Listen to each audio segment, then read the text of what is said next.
What's up, Giants fans, Hub watchers, YouTube subscribers, Twitter and Instagram followers? It's Kush back at it again with another episode of the Just Chillin podcast call-in show edition. Yo, real quick, hold up, man. I trimmed the beard a little bit.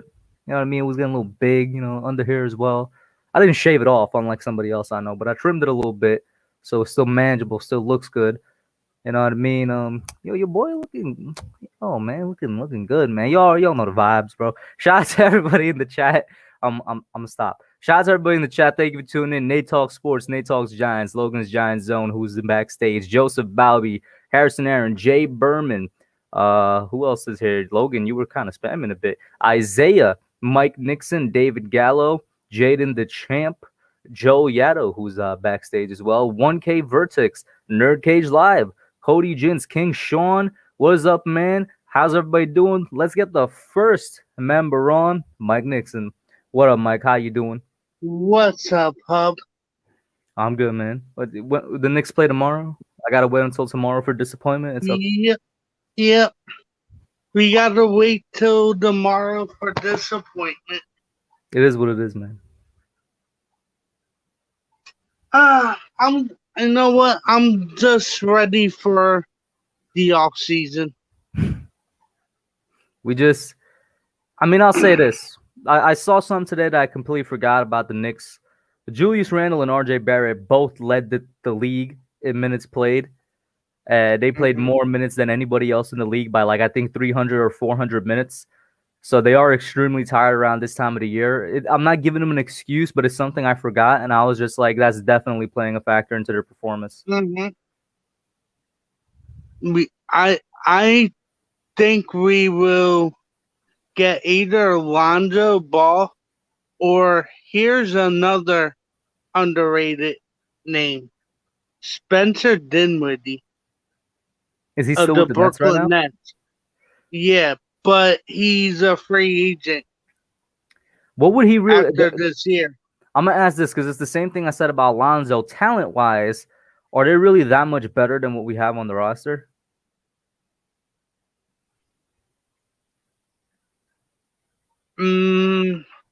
Well, for Lonzo's sake, he's a better defender.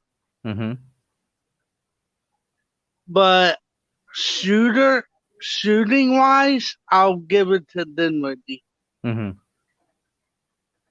So, I mean, it's preference at this point. Okay. Do you value defense or do you value shooting? I think our team is really just missing another legit weapon. Not to discredit Dinwiddie, but I think probably a bigger name out there in terms of scoring. Oh, by the way, Hub, I have something to show you. What is it? Kenny G. Hopped on the away jersey, Kenny G, bro. Let's get it. It's looking fly on you, man. That's what I'm talking about. The away jersey for Kenny Galladay looks really good. I don't know why, man. It just looks good. I usually don't like the away jerseys, but it looks really good. I wanted to get a color rush, but they haven't made any for Kenny Galladay yet. I'm guessing just the home and away then. Yeah. It is what it is. Yeah. What jersey are you going to be wearing opening week when you're watching the game? I don't know. I have so many to choose. I have Kenny G. How about we limit it to it has to be a current roster guy? Yeah. So then what are your choices? Kenny G, Darius Slayton, James Bradbury, Dexter Lawrence, Daniel Jones, Saquon. Which one to open? Do you open with offense or defense? That's the question, right? Maybe you open with offense because you really want to see how much it improved if Jason Garrett used it, or maybe you just want to ride the wave of the strong defense we ended last year with. I don't know, man. That's going to be a tough choice. I may I may give in and Mm-hmm. wear my Barkley jersey, Week but one, I'm scared. But I'm scared to death to do it. he might not. And then now getting into an actual Giants topic, he might not get that much snaps week one, or for like maybe the first couple of weeks. They're definitely going to ease him back in. Yeah, because I told you what happened when I wore it, right? Was that when he got injured? Yeah. I wouldn't go correlating that now though. But if you really think that's it, you might need to get rid of that Barkley jersey, bro. I'm just saying. I know. I'm hold. I may just give in and wear it at training camp though. Mm-hmm. Real quick, shout out to Minty Eh, Sports for the $2 super chat. Thank you, Minty. Minty, Minty, you've tuned into the stream a couple times. I'm not sure if I've asked or not. Your name is Minty Sports. Do you have a sports channel? If so, definitely plug yourself in the chat. He says, "What's going on?" Personally, I'd go with the Galladay jersey. Maybe. And then Duran right under that says, "Go with whatever superstitious practice works." You know what? I'm gonna wear my Danny Dimes Okay. because I have faith in them. I have faith in them. What are And you then seeing for week one from Danny, bro? Depending on how we do the run game, I'm assuming it's going to be a mixture. Devontae is going to see a lot of time, I'll maybe our third say running back. I'll say 210 yards and 2 touchdowns. That's pretty realistic, I think. What about on the ground? Mm-hmm. Is he going to be running any? I would say he had one rushing touchdown. 3 touchdowns on the day. That's still a pretty impressive day for Daniel Jones opening the 2021 Mm-hmm. season there. Harrison, you've asked it a And couple of times. I think a mod already let you know. You guys will get the link until I'm done with the members. There's only 3 members tonight, so you should get the link in like 20 minutes. Go ahead there, Mike. But what the heck was I just saying? I think I said pretty good opening day for Danny. Yeah. I think so. Here's the thing, and I saw a shout out to Diggy. Everybody knows Diggy, great friend of the channel. He put on Twitter today. He's like, let Daniel Jones What's be up? aggressive again. And like last Yeah. year, whether you want to blame it on Garrett, you want to blame it on the weapons, you could blame on whatever you want. But last year, he definitely was not as aggressive as he was in his rookie year, whether that's a coaching choice or some other type of choice. The thing is, do you expect him to go back to being a little bit more aggressive like it was his rookie year? Like he also, not only in terms of aggressive of like going for the points, maybe making a bit more of a risky throw, but also like using his legs spontaneously, like not on a designed run type of thing, right? Like last year, we only really saw his legs most of the time on a design play rather than kind of like a scramble trying to extend the play type of thing. Do you expect him to go back to that, or does Garrett kind of keep him a little bit more conserved?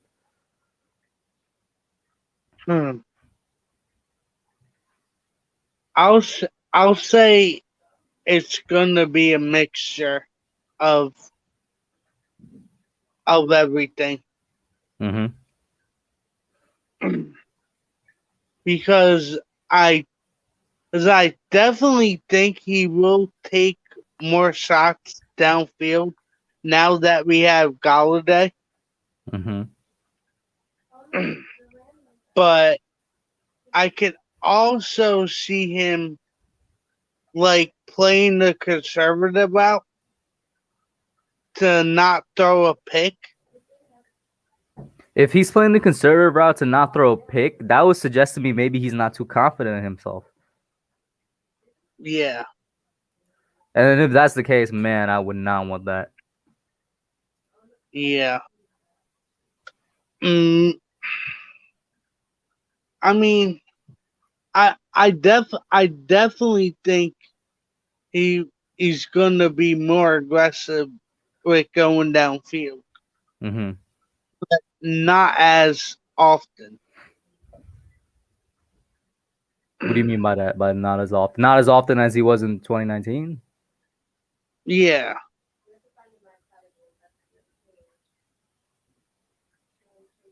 There you go, Joseph. This jersey was showed off. But Mike, But what about Saquon? We know he's gonna get eased in. What do you see for him on the season? all right, I see him with having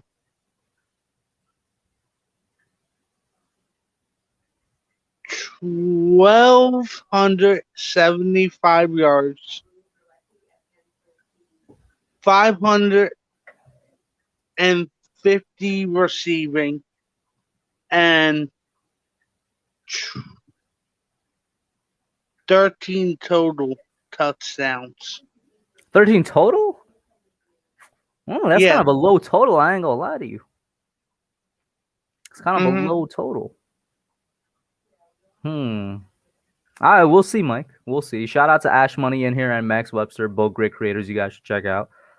Let me get last thoughts though, Mike, before I I pop mean, but I midlife mean, crisis. if you want me to go bold, I want you to go bold. It's not like you to go conservative. all right. Saquon will have 1,600 yards, 850 receiving, 22 total touchdowns. That's definitely bold. That's literally like almost 1,000 more total yards than you gave me just now, and like double the touchdowns. Mm-hmm. That's definitely bold. I don't, Mike. Any last thoughts before I pop in Logan here? Just everybody sub up the hub. He's a great friend, and he honestly, you're like a brother. Mike, I'm telling you, bro, we gonna have that. I don't want to call it meetup, but we gonna meet at one of these training camps, bro. It has to happen. Mm-hmm. Uh, It will. It will. I'm working on it. I'm working on it. but definitely see if you can work on week 18. I know it's not a done deal for you, but if you can, it would be great. All right. They've calling in, bro. Have a good one. You too. Before I pop Logan, the midlife crisis man, in here, shout out to new people that popped in. Football Talk with Ben. You guys definitely go over to check him out. Giants Nation. The link. I got 2 more members, and I'll drop in the link in the chat for everybody else. Duran Osman. Nick DeWick is in here. Miz is in here. I know for sure Miz is probably going to call in, and I think I got everybody new that popped in. So, Logan, what's up, man? It's not midlife crisis anymore, man. I'm happy. Why are you happy? The Giants are good. Life is good. Everything's good, man. Reception in here as well. What about the Knicks, though? Why you got to bring that up when everything? I mean, you said everything. I forgot about the Knicks. Mm-hmm. I mean, the series is over. Let's be honest. I mean, it's progress. We haven't made the playoff since 2014, but you gotta do what you gotta do. So we'll get past. Yeah, I gotta ask you this. I forgot to ask Mike this question. Right, the Knicks. Let's keep it real. The Knicks had a great season. We were projected to win to like 20 games. We won 41, and we were the 4th seed in the Eastern Conference. Made the playoffs. Right, with home court. We didn't do that good, but we still had a great season considering what we were supposed to do. So if the Giants go ahead, let's say the Giants are projected to win 4 games, we win 11. You know, we're like the 3rd seed in the NFC. We get, I don't know if that gets us home field. I can't remember, but we get home field. But we lose in our first playoff game. How would you feel? I feel fine about it because it's progress. Just like I'm not happy with the Knicks. Don't get me wrong. I'm not happy with the Knicks losing in the playoffs a lot at all. I really thought we could win this series. You're muted, by the way.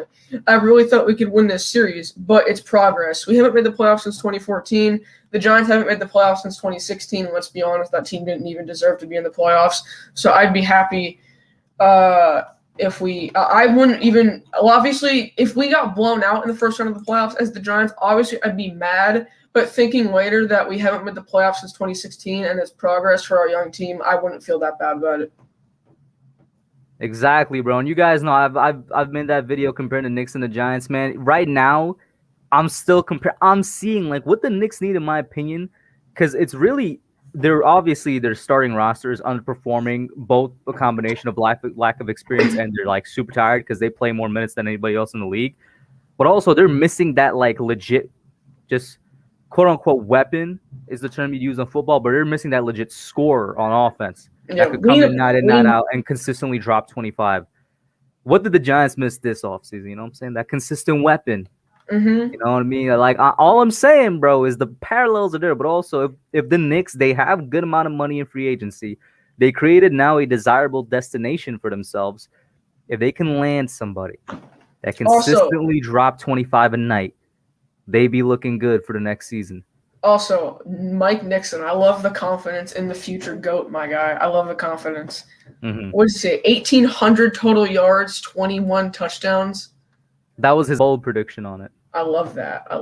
Now, his not so bold one was 13 total touchdowns, I think. My honest, non-bold prediction is 1,400 rushing yards, 500 receiving, 13 rushing touchdowns, and 3 receiving touchdowns. 1,400 rushing. The only reason I say it like that is because all we're hearing is that he's going to be eased back in. How is he going to get 1,400 rushing if he like plays, say, full games, maybe like 14 games? I guess that literally means he averages 100 a game. I mean, I'll go 1,300 rushing yards. Mm-hmm. I think he's gonna have 1,300 rushing yards. Like I'm all for letting Saquon ease back into it. I honestly don't want to see him get as many snaps as he used to until like week 6 even. I feel like we just need to ease him as much as possible. So anybody out there that may be a little concerned with Saquon not getting a lot of carries, I honestly think he's going to get less than 5 carries the first 2 weeks of the season. Really? Combined? No, not combined. I think he's going to go, let's say he'll get 7 carries week 1 and like 4 carries week 2. I think we're really, really going to take it slow with him because that's extremely slow. I thought it like when I said the first 2 weeks. I said the first 2 weeks. I hear you, but when I was, what I was interpreting from what the Giants are saying with easing him back in is I thought that meant like maybe week 1 he gets like 10 touches, week 2 he gets like 12 to 15. Also, I said and then carries. like week 3, week 4. I said carries. I didn't say total touches. He's a receiving weapon. Okay, so if you're giving him 7 carries, how many are you even touching him in the receiving game then? Like, okay, that's the question. How about this? What up, Zion? What's good, Zion? He's a good dude. Let's see if this sounds better. How about week 1, 9 total rushes, 3 receptions. Week 2, 11 total rushes and 4 receptions. You like that more? I like it a bit more. I do like it a bit more. I definitely think it's still pretty conservative because like I said, I think like 10, whether it's touches or carries, he's getting 10 something week 1. I have a feeling. Also, and then it's going to gradually increase from there. And by week 3 or week 4, I think he's going to be back to form. Also, but maybe I'm too optimistic. That is the greatest jersey in NFL history. Which one? The one you're wearing right now. Oh, Blake Martinez, bro? Blake, my guy. Blake Machinez? I don't know. Yes. What is his nickname, man? Busy Blake Machinez, the cyborg? I don't know. We got to come up with one. Yeah. And I'm going to ask you a few questions that I was going over on my podcast today, which, once again, shout out to Joel for coming on my stream today. But what's one player you see taking a huge step up this year? Actually, list 1 on offense, 1 on defense. All right. First off, shout out to Isaiah in here. So, Blazing Blake, that's a good one, Ash. So, 1 on defense that I think should take a major step forward. I think this might be kind of a cop-out. It depends on how you look at it, but just purely because he's going to get a lot more playing time because he missed his rookie year. Xavier McKinney, I think, should take a quote-unquote major step forward this year. I got a controversial one. Let me hear it after I say the offensive one. The offensive one, who on the offense can take a major step forward? Andrew Thomas. I don't want to say Andrew Thomas because I still feel like he had a good enough rookie year. I know a lot of people don't, and I have a whole vid on that. My very first We Need to Talk episode was on Andrew Thomas. I think he had a good enough rookie year, so that's why I won't say him. But I'll say Shane Lemieux, still on the offensive line. Shane Lemieux should take a good step forward this year. Yeah. I honestly think on defense, I think Xavier McKinney is going to have somewhat of a breakout season. I don't think it's going to be as big as some people are saying. My pick for breakout player of the year on defense is Lil Tay. Crowder. Tay Crowder. I was like, who's Lil Tay? And then Lil Tay. Tay Crowder. Listen, bro. That's gonna be my next We Need to Talk episode. Members, you're one. If you saw in the community post, you guys already noticed. But I've been meaning to make a video on Tay Crowder for so long, man. And during the season, y'all know how much I love Tay Crowder. There was one point during the season I was like, this dude is gonna be our second middle linebacker. Nico Walos is better than LT. Let's be honest. And I'm starting to kind of circle back to that. Maybe not immediately, but I really do think Tay Crowder has a good amount of potential in him, man. I could see him being like a legit linebacker for us in the middle. Yeah. Shout out to Zion for the $3 super chat. Thank you, man. He says, for the fam, what up, Hub? What up, Logan? What up, Chad? What up, Zion? Guys, go over there and check him out, man. One thing, I don't know about you. I really want to see a lot of Jabril Peppers in the box this year. A lot. Yeah, speaking about Peppers, bro. So we re-signing this man? Oh my God, I forgot. Yeah, I think we do. Let's go 6 million over 3. I mean, not 6 million. Sorry. Let's go 52 million over 3 years. 52 million over 3 years. How much? That's 17.3 million a year. Ooh, no. Let's go 52 over 4. 52 over 4. Over 4. All right, let me do My, that. That's 13 a year. Now let me pull up the. I think 13 is pretty good for What Peppers. are safeties earning right now, bro? Safety. I think about 13, bro. I'm literally so looking tired. up safety contracts. I'm so tired after school today. My brain was like, "Yeah, you're not doing maths right now." Okay, yeah. So 13 million a year for Peppers actually makes sense because the biggest safety contract right now, Justin Simmons, he's earning 15.25. This man Nate said Logan not a math major. And Logan Ryan for us is actually earning 10 million a year. So 13 is actually not a bad offer to Jabril. It's just like, now we're legitting. What I say, Nate? What did I say, Nate Talks Giants? Your boy's tired from school today. My brain says you can't do maths right now. But I mean, another thing. We were going over this on Big Patrick last night. Shout out to him. But I really want to ask you this question. Even though there isn't really a big weakness on the defense, what do you think the biggest weakness on the defense is? That's a good question. The biggest, because like you said it in your question, I legitimately don't think there's a weakness to this defense. We have a stacked defensive line, a stacked defensive back group that admittedly has to prove themselves, but last year they did a good enough job with less talent. Linebacking core, Blake is really the only star. So I'll say linebacking core, to be honest with you. They have the most to prove, I think, outside of Blake Martinez. I'm going to say defensive line. I just have to disagree with it because that was one of, if not the best part of the defense last year. We lost Dalvin. We lost Dalvin and we gained like so much more. That's true, but I mean, I guess you're right. But I feel another thing. I forget who said this on Big Picture. Oh, it was Joel. He said if Blake goes down, the defense could legitimately be over. He is the Patrick Graham of that defense. I can see what he means. We do got depth back there. The middle linebacker, he's the Mike. Keep that in mind. Yeah, 100%. They're not Blake. I wouldn't say the defense completely fails. I think it takes a step back. It depends. Here's what it depends on. If Blake is just an absolute god at calling out stuff in the middle of the field, I guess then it fails. If he's not, and he's just good at it, it could still be good. Yeah, this is what I feel like by fail. This is what I mean by fail. Say Blake is good for the first 5 weeks of the season, and then he gets injured, knock on wood. But say he gets injured week 5. Where's this talk about Blake getting injured from, bro? Where is this generating from? Bro, I'm making a hypothetical. I know, but why are you saying it on Blake? Hasn't this man been, healthy his entire career? If Blake I'm going to say this right now, chat. If Blake Martinez gets injured during the season, I'm coming at Logan, bro. Bro. I'm saying, Logan. We're talking about weaknesses on the defense. I'm saying if Blake goes down week 5, knock on wood, and we're the 4th best defense in the NFL by that time, I think if it was a bad injury and he couldn't come back till say week 14, I didn't plan any of this, by the way. This is don't come after me.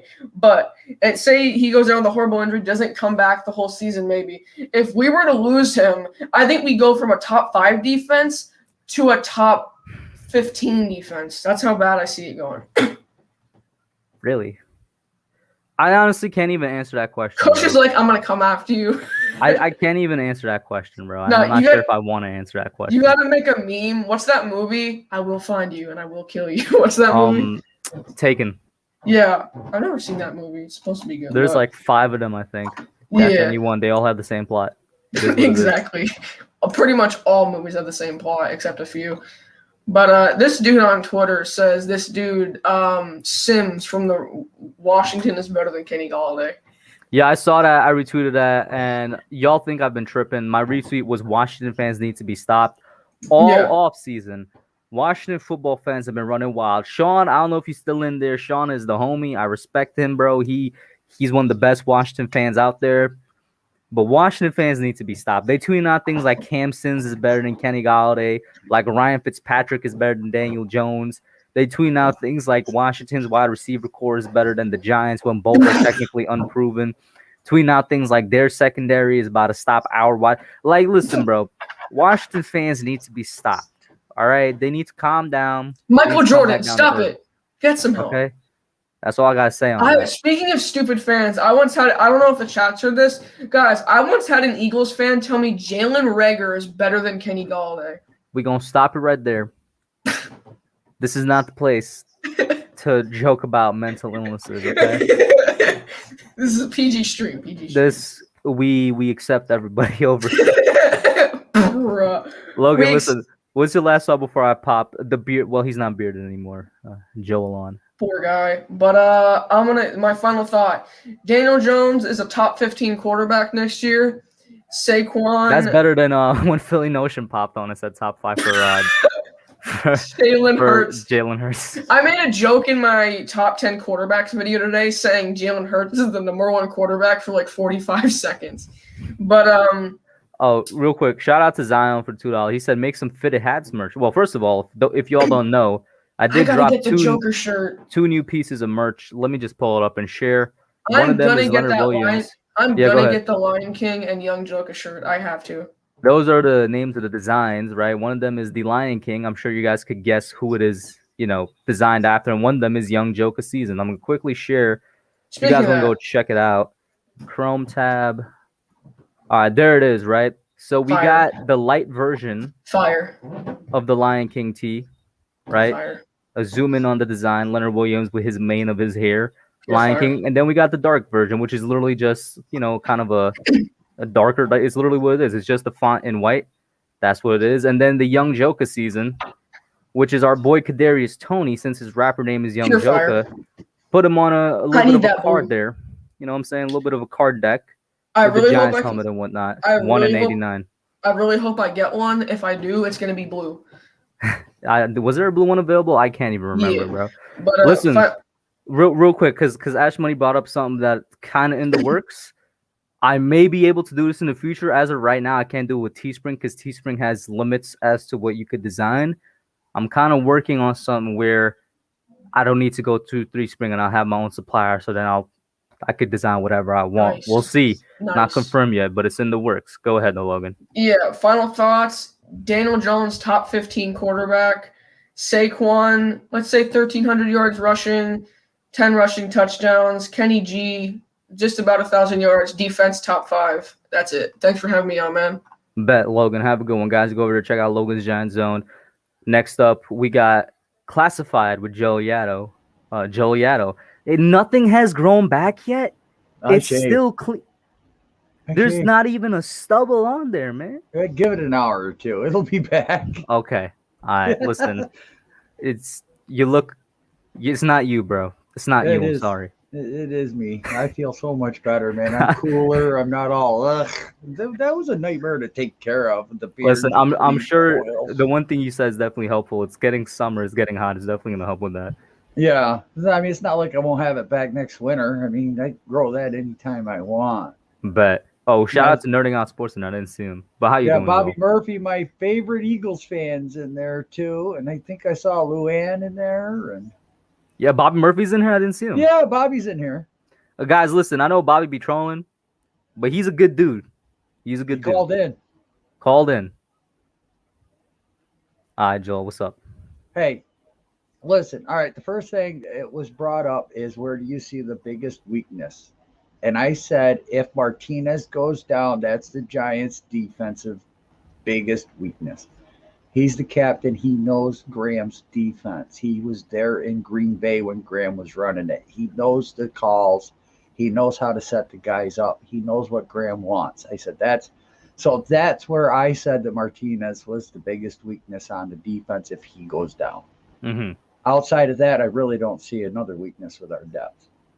That's why I'm just like, thank God Martinez has actually been pretty healthy throughout his career. Yes. Now, as a Giants fan, I feel this is the first time in 10 years I can really go out there and talk smack against all the other guys in the NFC East. I'm that confident in my team. But a lot of people want us to bring things down to earth. All right, so let's bring things down to earth, Hub. Do you think that we are expecting too much out of our second-year players, even third-year players, keeping the sophomore jinx, quote, around those players because we predict these second, third-year guys to do better than they actually do? Are we expecting too much out of them?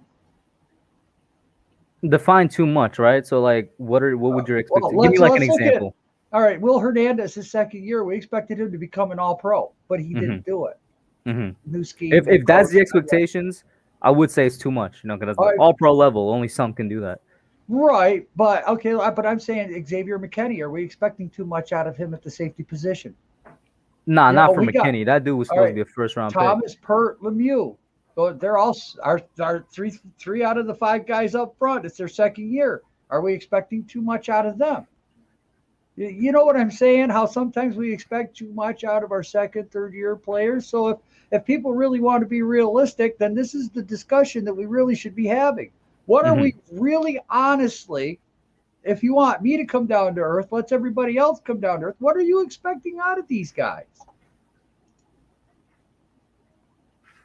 I guess that's the bit, the biggest question I see, because I'm still saying 12-5. But my prediction for 12-5 is because our defense was so well. They played so well. And are you expecting them to take a step forward from last year? The defense. I do, because now I think they've had a year under that system. These guys know what they have to be done. So now Graham can make it even more complicated. That's how the NFL works, right? You get a guy into your system. You figure out if he can learn that system. Then you make small adjustments. And these guys did it all year long. We saw how the defense. We saw NBC, ABC, CBS, Fox. Look at Graham's scheme. Look how he's changing it up. Look how he's rotating these guys. He's confusing the quarterbacks. We heard that all last year. So it's only going to get more complicated because now you got 11 guys on the field that know it, and they can explain during OTAs, practice, mandatory. Which we've had a good turnout. Exactly. So these guys are going to be going, okay, you made a mistake here. No, you don't need to swing inside. You need to rotate and come down and let me cover over the top of you. He's going to be able to describe that, and then the guy's going to know what to do now away from camp, getting ready for July 27th. Or what? There's a 3-day camp coming up. June. 3 days? Yeah, is there a mandatory camp coming up? Everybody has to show up, and then they're gone until the 27th. I think I know what you're talking about. I don't have it off the top of my head, though. I don't either, but there is a 3-day mandatory camp where everybody has to show up. That's why Judge, he stopped the OTAs 8 days because now he's got 3 more days coming up right behind it. He's like, 11's enough. So I don't know if anybody saw that or not, but Judge cut the OTAs off. He cut it off 2 days. So apparently he's seeing something he likes. He doesn't want to get the guys too involved right now. Get them in here, get to figure them out. What shape are they in coming into OTAs? Then let's adjust from there. But again, how much are these second year, third year guys going to really produce? We don't really see it a lot. How much do you think this rookie class is going to produce? Because last year our rookie class produced a lot. It did, but then again, there comes that expectation level. So we expect this rookie class to do as well or better than last year's rookie class, but it's not the same players. Mm-hmm. It's not the same skill sets. It's not COVID. I Mhm. mean, some guys they learn better by being shown, and there's some guys that learn better just talking about it. You know, where Graham could sit on his iPad and say, okay, I need you to do this and this when you see this guy do here. Now, when he's right here into this position, if he motions this way, he's got 3 different tree routes to run. If I'm calling this, so that's how involved this stuff is. That some fans don't even have an idea about it. Mm-hmm. But there again, I think my expectations are this team 12-5, because if things click, if things work out, which I believe they're going to. I mean, I've got no. So yeah, I'm gonna say is if your expectations are 12-5, to answer your own question, what are your expectations for the second and third year players? For me, the second and third year players is I want them to produce on the same level as they did last year, but tighten up the technique, which makes them a better player. Mm-hmm. So we know Xavier fluid in the hips, has good footwork, keeps him based. We've been watching video of Daniel Jones moving around and working on his pocket awareness. His feet are under him. They're not getting out past his shoulders. He's staying fluid. He's not locking up into one place. He's got the ball right here. He's not dropping it chest level. No matter what he does, he goes, he tucks it and runs. I mean, I'd like to see the arm across like Tiki Barber used to do when he's running with the ball, but, you know, I don't want him to run the ball. I really don't. I don't want to see an RPO all year long. I don't think we have to. Now, when we got Barkley, we got a stud wide receiving core. He should never dump it off to Barkley. Let him go run it. Dump it off to one of our other running backs. Let him go run it. Tony. Yeah, exactly. End around, sweeps, reverse. Just don't throw it to Ingram.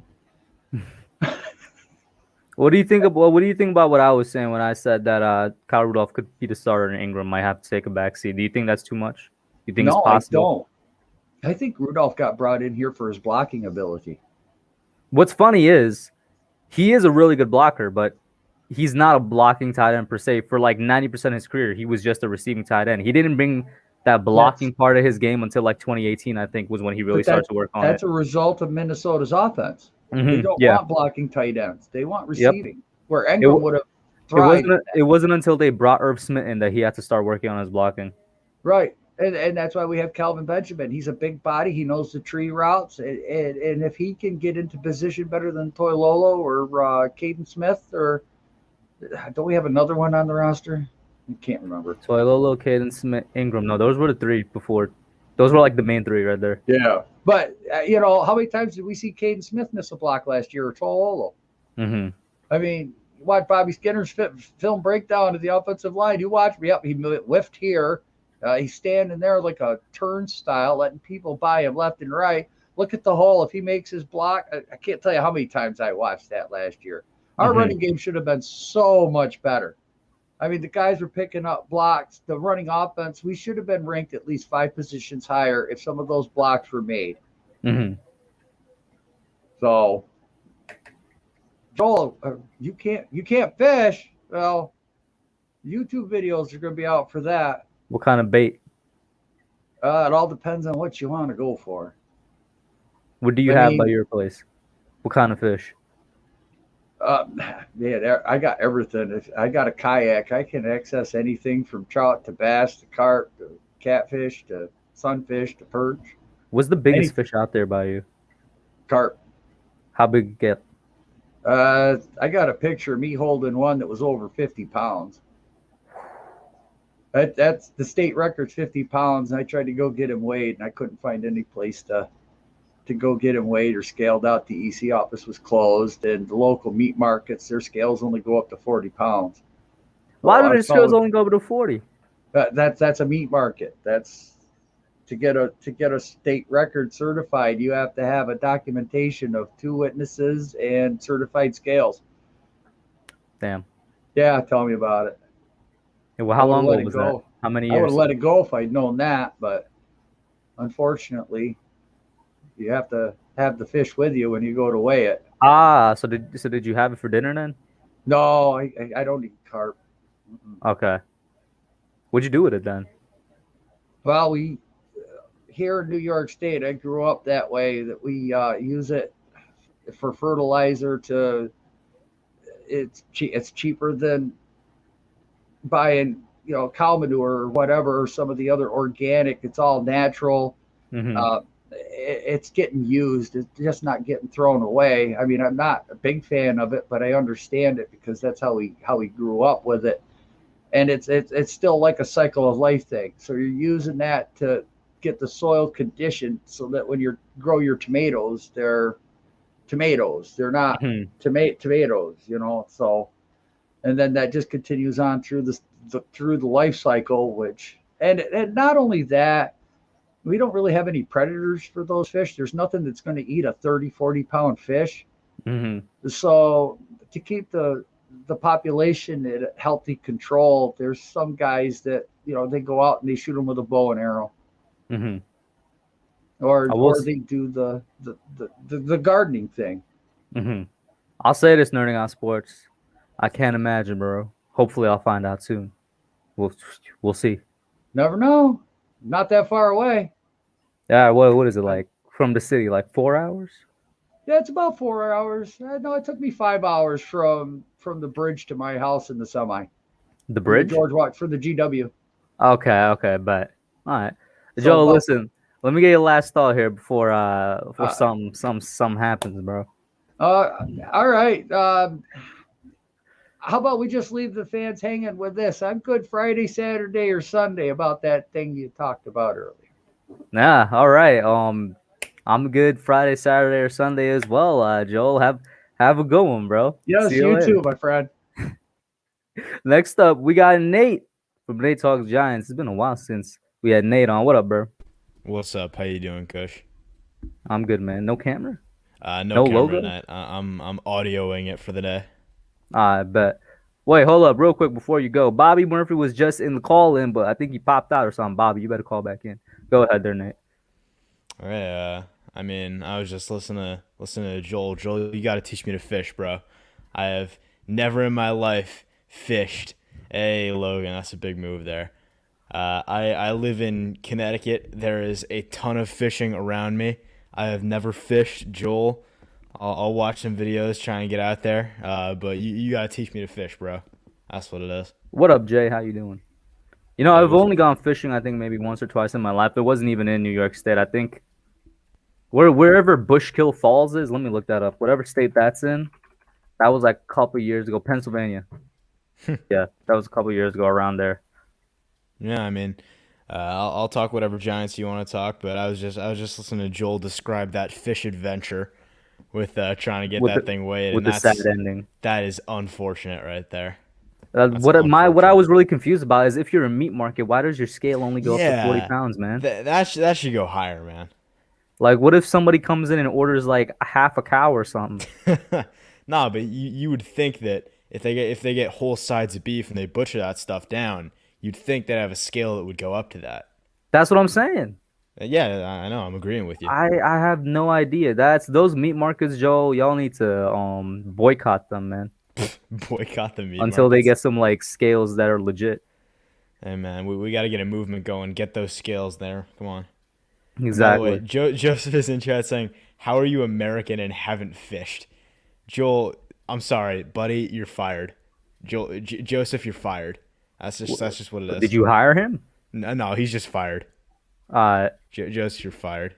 Joseph, if you work a part-time job, bro, it's unfortunate, man. Unfortunate what's happening, bro. Your 2 weeks notice doesn't even exist. Anyway, though, you were talking earlier about, I think, weaknesses on the defense and what could potentially be going on there, and I agree with what was said with linebacker. I think even with Blake Martinez on the field, he is a strong player. I like what he brings to the table.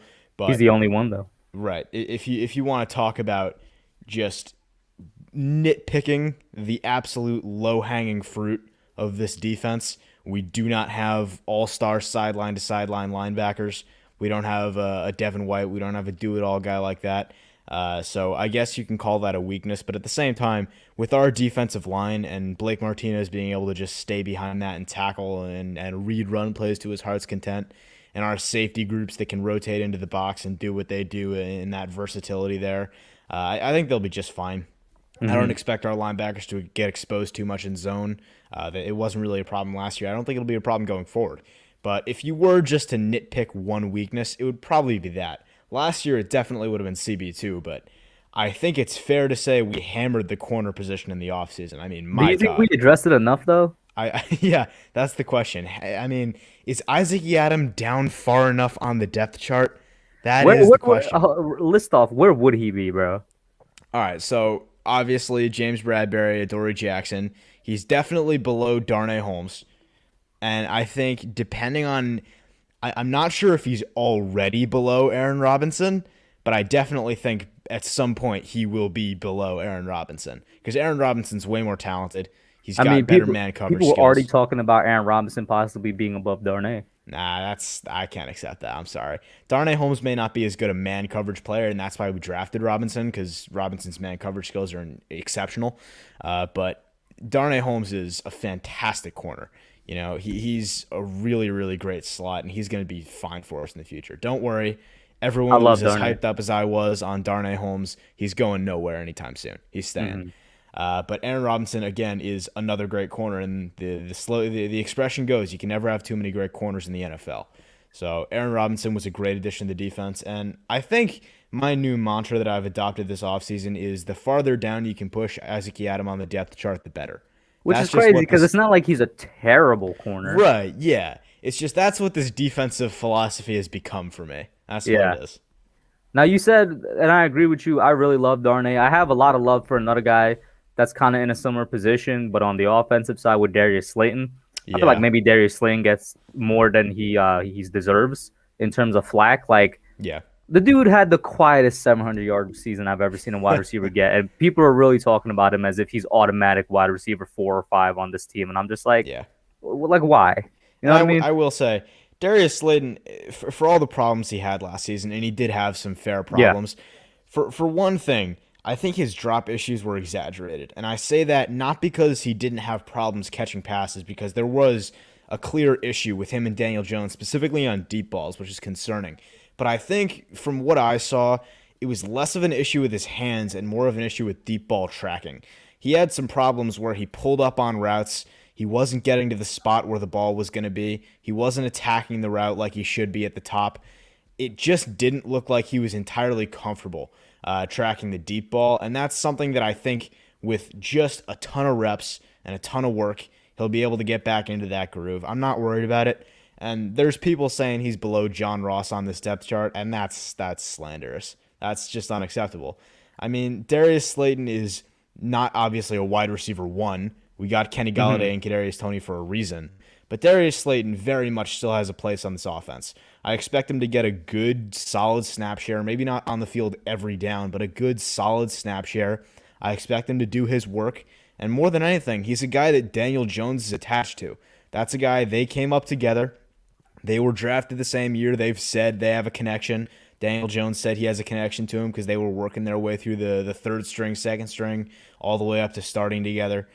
So I don't think Darius Slayton is in any jeopardy. I think it's a fair comparison with Darnay Holmes, where everyone was all excited and now all of a sudden it's crickets. But Darius Slayton's going to be just fine. Don't worry about it. Well, do you think he automatically loses his, which is going to be the second outside receiver job to Toney, or is that going to be a work in progress for Toney, maybe over the year, maybe even takes a whole season? See, the thing is, I'm not so sure I like Kadarius Toney outside.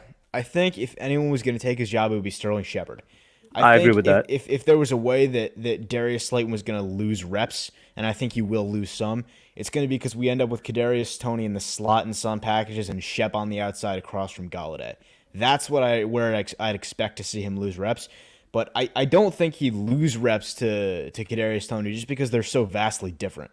They are polar opposites as players. And I think we could both agree maybe in a year or two, Toney's going to be on the inside, like as a starter. No doubt. Yeah, I think this is probably going to be Sterling Shepard's last year in Big Blue, which is sad to say. I like him. I think he's a good, solid receiver. Bro, not sorry? only do I love him, I brought it up a couple times. He's like fifth on the Giants like wide Yeah. receiver list for most Yeah. receptions for us. I think Sterling Shepard is a criminally underappreciated player, specifically among fans. And it's going to be sad to see him go, but there's just no reason to keep him around after this year. So I do think your receiving core of the future is going to be probably something like Galladay, Slayton, and Tony. Mm-hmm. And we I have think- Galladay is our longest in terms of contract length, the longest Yeah. one we have right now, right? Like 4 years, which is crazy.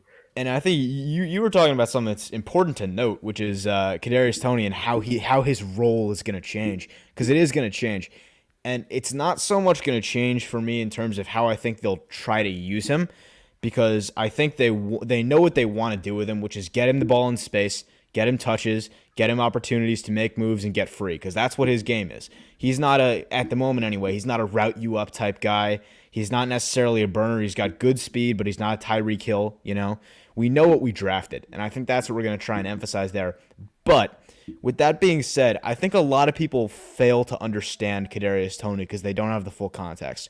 What got lost in the translation of this draft class, a lot of people never picked up on, Kadarius Toney has only been a wide receiver for about 3 seasons. 2-3 seasons. I'd He say was a- 1.5.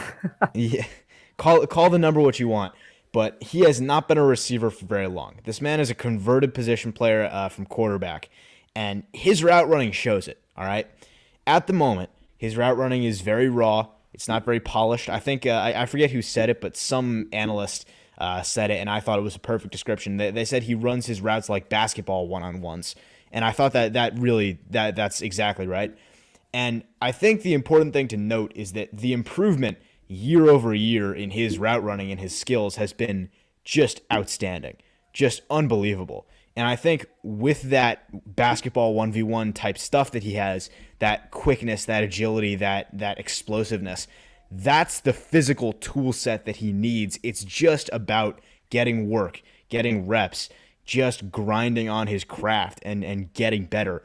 He has the physical ability to be a great route runner and be that Sterling Shepard, like, taken up to 11.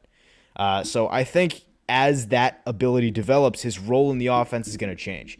And he's going to go from less of a gadget player to more of this is his job. He's there in the slot every down. He's on the field. And that's sort of how I think Sterling Shepard's going to step out and Kadarius Toney is going to step in. And also, this is where people get excited about Tony, myself included. And depending or not, this is to each fan. If you want to temper expectations, going back to what Joel was saying, because of the fact that this man, the number I'm putting on is that he's played wide receiver for 1.5 years. Yeah, he was like a running back before that, and before that a quarterback, which is why we saw him on one knee like bomb a 60-yarder. Yeah, like the guy is just now getting into the groove of being a professional wide receiver, and he's already a really good wide receiver. Just off of pure talent and athleticism, he's going to be a really good wide receiver. So he doesn't even have the technique down yet. So, in my mind and in a lot of other fans' minds, if he gets that technique down, it's like, yo, how much farther can he go? Oh, you're muted, Nate. Sorry, my bad. I was having some mic issues. Am I sounding all right? Yeah, you're good. All right, cool. I think you're hitting the nail on the head. And Logan in chat put it just absolutely perfectly when he said Tony is a running back playing wide receiver, and I love that. It's absolutely right. I mean, watching this man do work in the open field it's like a Renaissance painting in motion. The things he does, stealing ankles on the field, is criminal. And bro, when him and Saquon get on the field, the opposing team needs to leave their ankles at the door. Exactly. And him and Saquon Barkley, if you want to talk about making something out of nothing and explosive play, home run threat anywhere on the field, now we have it in the run game and in the pass game, which is super nice. And that's the kind of stuff that's going to make Daniel Jones look good.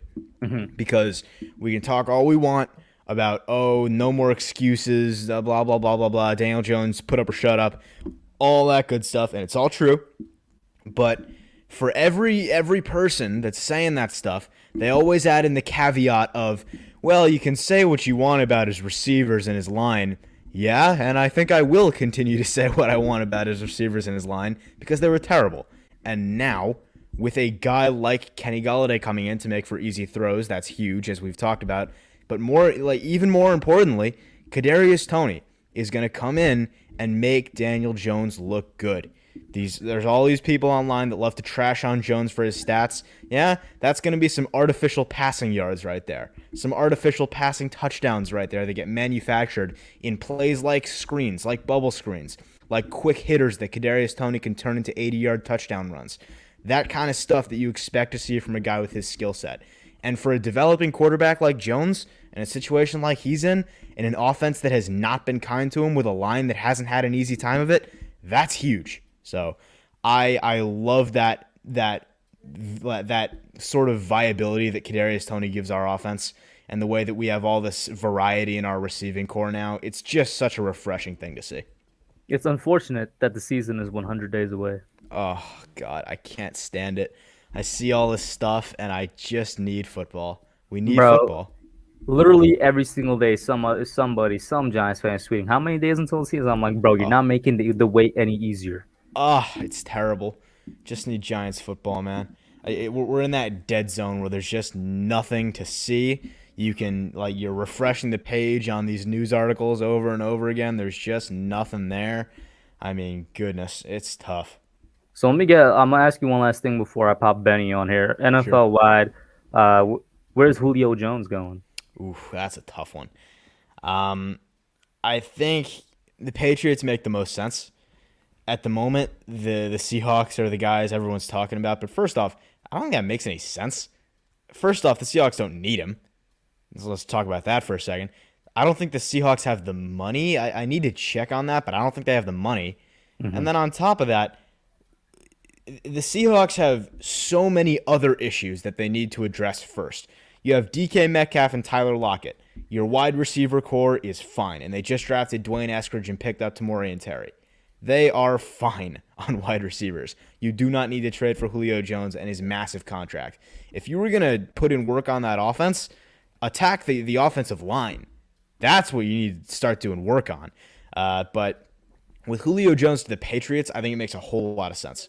They have still so much money left in the bank after even that big spending spree that they went on, which I think actually got a little overblown when you look back at it. They didn't spend as much as I thought they did. They still have a fair amount of cap left over, and Julio Jones, he slides right into that wide receiver one role. They picked up a lot of good guys, some good role players, some guys that'll help out the offense, but they still don't have, for lack of a better term, a Julio Jones. They still don't have that one guy that's going to change things. And when you look at the Patriots in the past, when they've had a good offense, it's been like that second level, that high gear that they reached was when they got a Randy Moss type guy in the building, when they got maybe a Julio Jones type guy in the building. And I just think that makes so much sense. I really, the one I really liked since the moment got whispered was the Titans. Just like a lot of it has to do with the fact that AJ Brown is one of my favorite young receivers right now. And I do think he was the best receiver out of that draft class, better than DK. That's debatable in my opinion, but I do think he was the best receiver out of that draft class. I think he's really underrated, man. We'll agree to disagree on that. Yeah, getting off of that real quick, but like, the story where he said like, he wore 11 because Julio was the receiver, he looked up to coming into the game and whatnot. It's just, I don't know. What do the Titans have to their name, bro? Like that, the Titans. The Miracle, what's it called? Music City Miracle? That's it? Yeah. I think, by the way, Rick Gull in chat is saying Tamori Terry is going to be scary. You're absolutely right. Him and DK Metcalf on that offense is unfair. That is bullying. That is some kind of cyberbullying. But yeah, the Titans getting Julio Jones would instantly make them an AFC contender. And my God, the AFC is already so stacked. Jesus Christ. Can you name an easier job than Ryan Tannehill's at that point? With that receiving core and then an offense run by Derrick Henry, I can't think of an easier job in the NFL. And then they also got, not to sleep on the defensive side, they got Bud Dupree this offseason, who, when he comes back, hopefully healthy, is going to be a great addition. Bud Dupree is interesting in the sense that first off, it's tough to see what he's going to come back as. It's always a little bit of a gamble. And you're right, and when, which is the bigger one, which is it's impossible to know when he's going to hit the field. I was happy the Giants stayed away from him, just not worth it. But hey, someone had to bite the bullet, and the Titans. They also gave him a pretty cheap contract, didn't they? The Titans. Did they? I don't remember what the because I remember the biggest contract for a pass rusher was by us with Leo. Yeah. I mean, hey, we paid Leonard Williams, but he's here. That's what matters now. That's what it is. Shout out to Mike Nixon for $5 super chat. He said, "I think Tennessee makes sense. I think it will be a good job for AJ Brown, because it will lower the workload of Derrick Henry as well." See, that's the thing for me that I tend to not see it that way. I don't see it as a lowering of a workload. That's not how I view these things when an offense adds another dynamic, another dimension to it. I just see it as expanding what the offense is. Because when you talk about workload with Derrick Henry, maybe getting another receiver in there expands the passing game a little, and maybe it takes away a few of his carries. But at the end of the day, Julio Jones coming in is just going to take targets from another receiver. I think Derrick Henry, first off, is what they built that team around, not just the offense. So he is going to get his work. And second off, even as that passing game gets better, we all know football's a complementary game. As that passing game evolves, so will the running game. And Derrick Henry's just going to keep on eating. Okay. I do really like the points you're making, Nate. Thank you for calling in, though, bro. Any last thoughts? Nah, man. When are you getting some stuff back up on your channel? I uploaded a video a couple of weeks ago, and I am finishing out school right now, so soon. But oh yeah, also shout out somebody in the chat earlier was telling me, good job on finishing out my semester, bro. That last month, you guys kind of saw it with the dip in my, I guess the amount of vids I put out, bro. Yo, that was hard, but we got it done, guys. That's what's up. I'm there right now, man. Have a good one, Nate. Thanks for calling in. You too. Thanks for having me on. Next up, we got football talk with Benny. Benny, what's up? How you doing? How's it going, man? I don't have much time because it's getting a little late, but My bad, bro. yeah, no. Yeah, I was wondering. My first question was just to get right into it. Logan was talking about earlier some players that you think would take a step up, maybe. Who do you think could take a step back this year? What are some big players? Man, I know, but like, I know we don't want to talk about it, but Oh, I mean, okay, every year we have them. We have players. I have one that might be controversial, and somebody's already disproven me with a pretty solid argument. It might have been Nate, actually. I'm not sure, but James Bradbury, just because I think he had such an amazing, like in my opinion, the dude had an all-pro year last year, man. Dude should have been like, he should have. Y'all know how I feel about James Bradbury last year. In my opinion, he was a top 5 cornerback in the league last year, and he wasn't number 4 or 5, man. Like, that's how good he was to me. So I think it's almost inevitable he kind of takes a step back. Yeah. But I won't say that means he takes a step back talent-wise or, and what he can do. I think it just might be, a little bit of change in the scheme. But like I said, somebody disproved that to me. If he really is that great of a player, he wouldn't have a problem with the scheme going back to a little bit more man rather than zone focused. But also now he has help. You know what I mean? So I feel like, and now that quarterbacks know who he is, maybe they don't target him as much anymore. I don't know, but I feel like James Bradbury might be an unpopular one. Like, he had such a great year last year. Yeah. It's going to be hard to replicate it. Yeah, I mean, I could see him taking a step back. I was actually going to say that one. That's kind of interesting. I was like, man, like, that's a hot take a little bit because, he was great last year. I guess if you wanted to say the reasons, I don't think it would be a big step back. But, I mean, it was just like his first very good year last year, so you could say that. You could also say that, like, maybe because our secondary got better, quarterbacks would just target him more. Just something interesting. And also, yeah, I guess you could say that, and maybe just receivers could figure him out a little bit more. But I mean, I think he'll still be good. One person that Max actually mentioned in the chat is actually Leonard Williams. I doubt he has the amount of sacks as he did last year. I doubt it. That's such a like iffy one for me because I could definitely see him taking a step back, but at the same time, I could also see him taking a step forward just purely because the fact the defense around him got way better. You know what I'm saying? Now he has help on the outside. Hopefully, you know what I'm saying? I got a lot of faith in Aziz, but he has to step on the field and show me that. So hopefully Aziz does that. Now he has legit help on the outside with the outside linebacker group. And now the secondary is even better than what it was last year. So, they're going to be locking up receivers for a little bit longer, giving him more time to get through. Like, I don't know. I could actually seeing him replicating the season he had last year.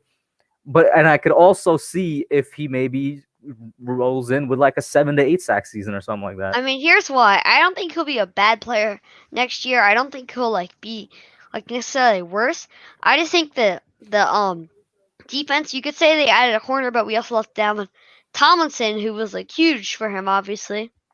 I guess you could also say that. I mean, I don't know. He's an interesting guy. I think he like. I mean, he could take a step back also, maybe because you say like a guy like uh Dexter Lawrence maybe takes a step up and just gets to the quarterback faster than him. Like that's just like maybe your edge rushers, like Aziz Ojulari and what's his name? Lorenzo Carter gets to the quarterback just faster than him. I still think he'll be really good, but I think that could be, I guess, one thing. But then you can also make an argument he'll be better because he's coming. This is gonna be his next year with the scheme and stuff like that. Then he also, on top of that, we got obviously improved in the secondary, so he'll have more time to get to the quarterback and stuff. So yeah, I don't know. We'll see. And then who are else? I really, there are not many players I could think of. I doubt Darius Slayton has the amount of yards he had last year. I doubt it. Because like I honestly, here's how I see it happening out. I think that it's gonna be on the outside Kenny Galladay and Sterling Shepard, and then you have Tony in the slot, and then you also mix up Shepard sometimes with like on 4 sets you also bring out Slayton, and then sometimes you mix up Shepard with Slayton, I guess, on the outside a little bit. But I honestly think Slayton will take a big step down, and I actually think, how many yards did Shepard have last year? Do you know? I could pull it up. All right. Because I feel define like big step down for Slayton. Okay, I just don't think he'll get the amount of targets he did last year. Which I mean, I think he won't get the amount of yards. Shepard had 90 targets, 656 yards, and although he had receivers, I could honestly see him stepping up. I could see him getting better. And Darius Slayton had, let me pull up on Pro Football Reference. He had 751 yards on 96 targets. I mean, here's the thing. I would say if we didn't draft Kadarius Toney, I would say for sure Shepard would be better because I think he's really going to benefit from having Kenny Galladay on the team. But since we got Kadarius Toney, that means that Shepard's will also be splitting. I think he'll still be the starter, but I think he'll still be splitting a little bit of time with some of the other guys. So I guess he gets a little less snaps, of course. But I mean, one of the biggest worries with me with the team is just still the offensive line. Like, I know we're working on it, but I mean, I would have liked it to be like more of like a day one thing. Because like, if you're thinking like, oh yeah, we trust in the coaching staff to develop the guys, does that mean it's gonna be good? Like, when is it gonna be good? Because we want to win this year. We're not like wasting time, We want to get as many wins, and that's one of the reasons I think we're gonna like struggle at the beginning of the year. I don't know. It's just a little like interesting to me. Like obviously we have trust in our coaching staff, and maybe they can make them good, but it could like give us a big problem because we could start off really bad because of it. No, I hear you. I definitely hear you. And especially the fact that we added new weapons, and Saquon's coming off an injury. So the fact that the offensive line maybe not being good in the beginning of the year, that could really hurt us because our offense could be really bad if that happens. Like if Kenny Galladay can't get used to it or whatever, Saquon's still easing his way back in. Now what that comes down to is how good of a job you think Jason Garrett's going to do. I know, and I'm worried about it. I hope he switches up his offense or whatever. Hopefully he does. I honestly think, once again, Jason Garrett is really dependent on the offensive line, because if the offensive line does good, then Jason Garrett will be able to, I think, do more of his stuff, with the vertical passing. Because last year, honestly, the offensive line, I think they didn't trust him, so he was really just trying to get the ball out of Daniel Jones' hands and stuff like that, and just really not doing any type of. That's why we didn't see much deep passes. And when we did do deep passes, when we had time to do it, actual, we didn't get too much pressure on us. We did actually decent sometimes. A lot. Sometimes we messed up, but you could also call that, that was some catching problems, or you could call it Daniel Jones. But one thing interesting with Daniel Jones is people are forgetting a lot about this, especially in the NFL community. But at one point last season, he was considered to be doing very good. You know what I mean? He was doing great. Before he had that injury, if you know what I mean, he was doing really good, and then he got injured, and then we're just and then he just kind of fell back right at that point. But people are forgetting about this. I see a lot of NFL communities absolutely disrespecting Daniel Jones, which it's kind of tough, I mean, that's not nothing new, but what is new this year is a lot of NFL communities absolutely disrespecting Saquon. I know. It's interesting. And, I mean, a lot of, the NFL community is just disrespecting our defense for no reason. I don't know if you've seen it. I've seen a ton of it. They're just they like, I don't know if you saw this PFF thing.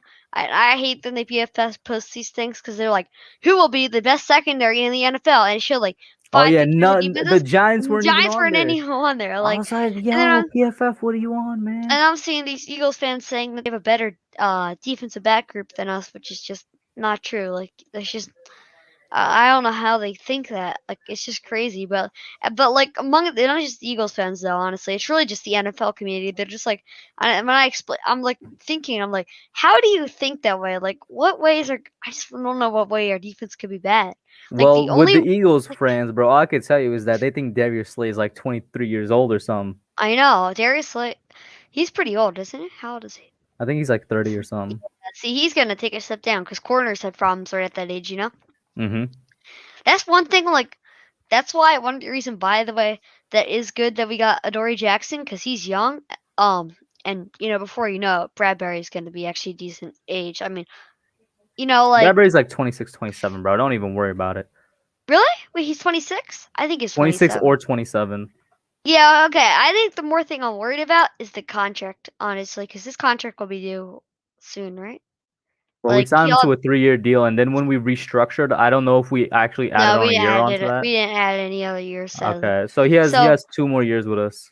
So we I have mean, to if you're re-sign. thinking, so if you're thinking like we're gonna make the playoffs this year, that means the year after that could be like that's like our year, because who knows if we're gonna be able to pay him, and if even if so, like I mean, he's gonna be getting older, and it could be just like a. I honestly could see that being like a 1 or 2 year deal. Logan, I just checked. It's 27, not 28. I just literally looked it up.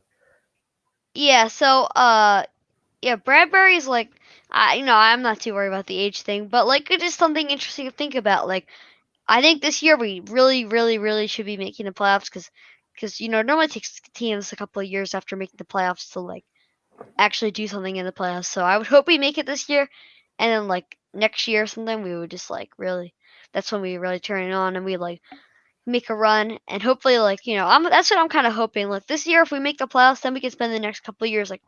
Yeah, real really quick. Speaking of age, Azeez Ojulari is only 19 years old, guys. You don't see these type of ages in the NFL. You see it in the NBA. Azeez sure is about only that? 19 or 20. Yeah, he's very young, bro. He's only Azeez. 19 or 20. Let's see. No way. Yeah, he's 20. He's 20?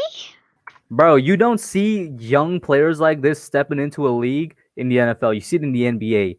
Azeez is only 20. He was my favorite pass rusher coming out of this year's class, mostly because of fit for the Giants. And in general, I think he was like the 3rd or 2nd best pass rusher in that class. And he's only 20. Wait. The man is super young and has so much more the room to grow. I thought you had to be like, how did he enter the NFL at that age, right? You just have to be a year in college, I think, a year or 2 in college. That's it. But then that makes no sense because normally players that a year or 2 in college are like 22, right? If I'm wrong. What are they normally at? I mean, I'm currently 20 and I'm a junior in college, so. Oh, okay. Wow, that's well, interesting. Actually, I just finished being a junior, so I'm gonna be a senior whenever but the next swear, semester starts. most rookies, even if they play 2 years, I swear they're older than that.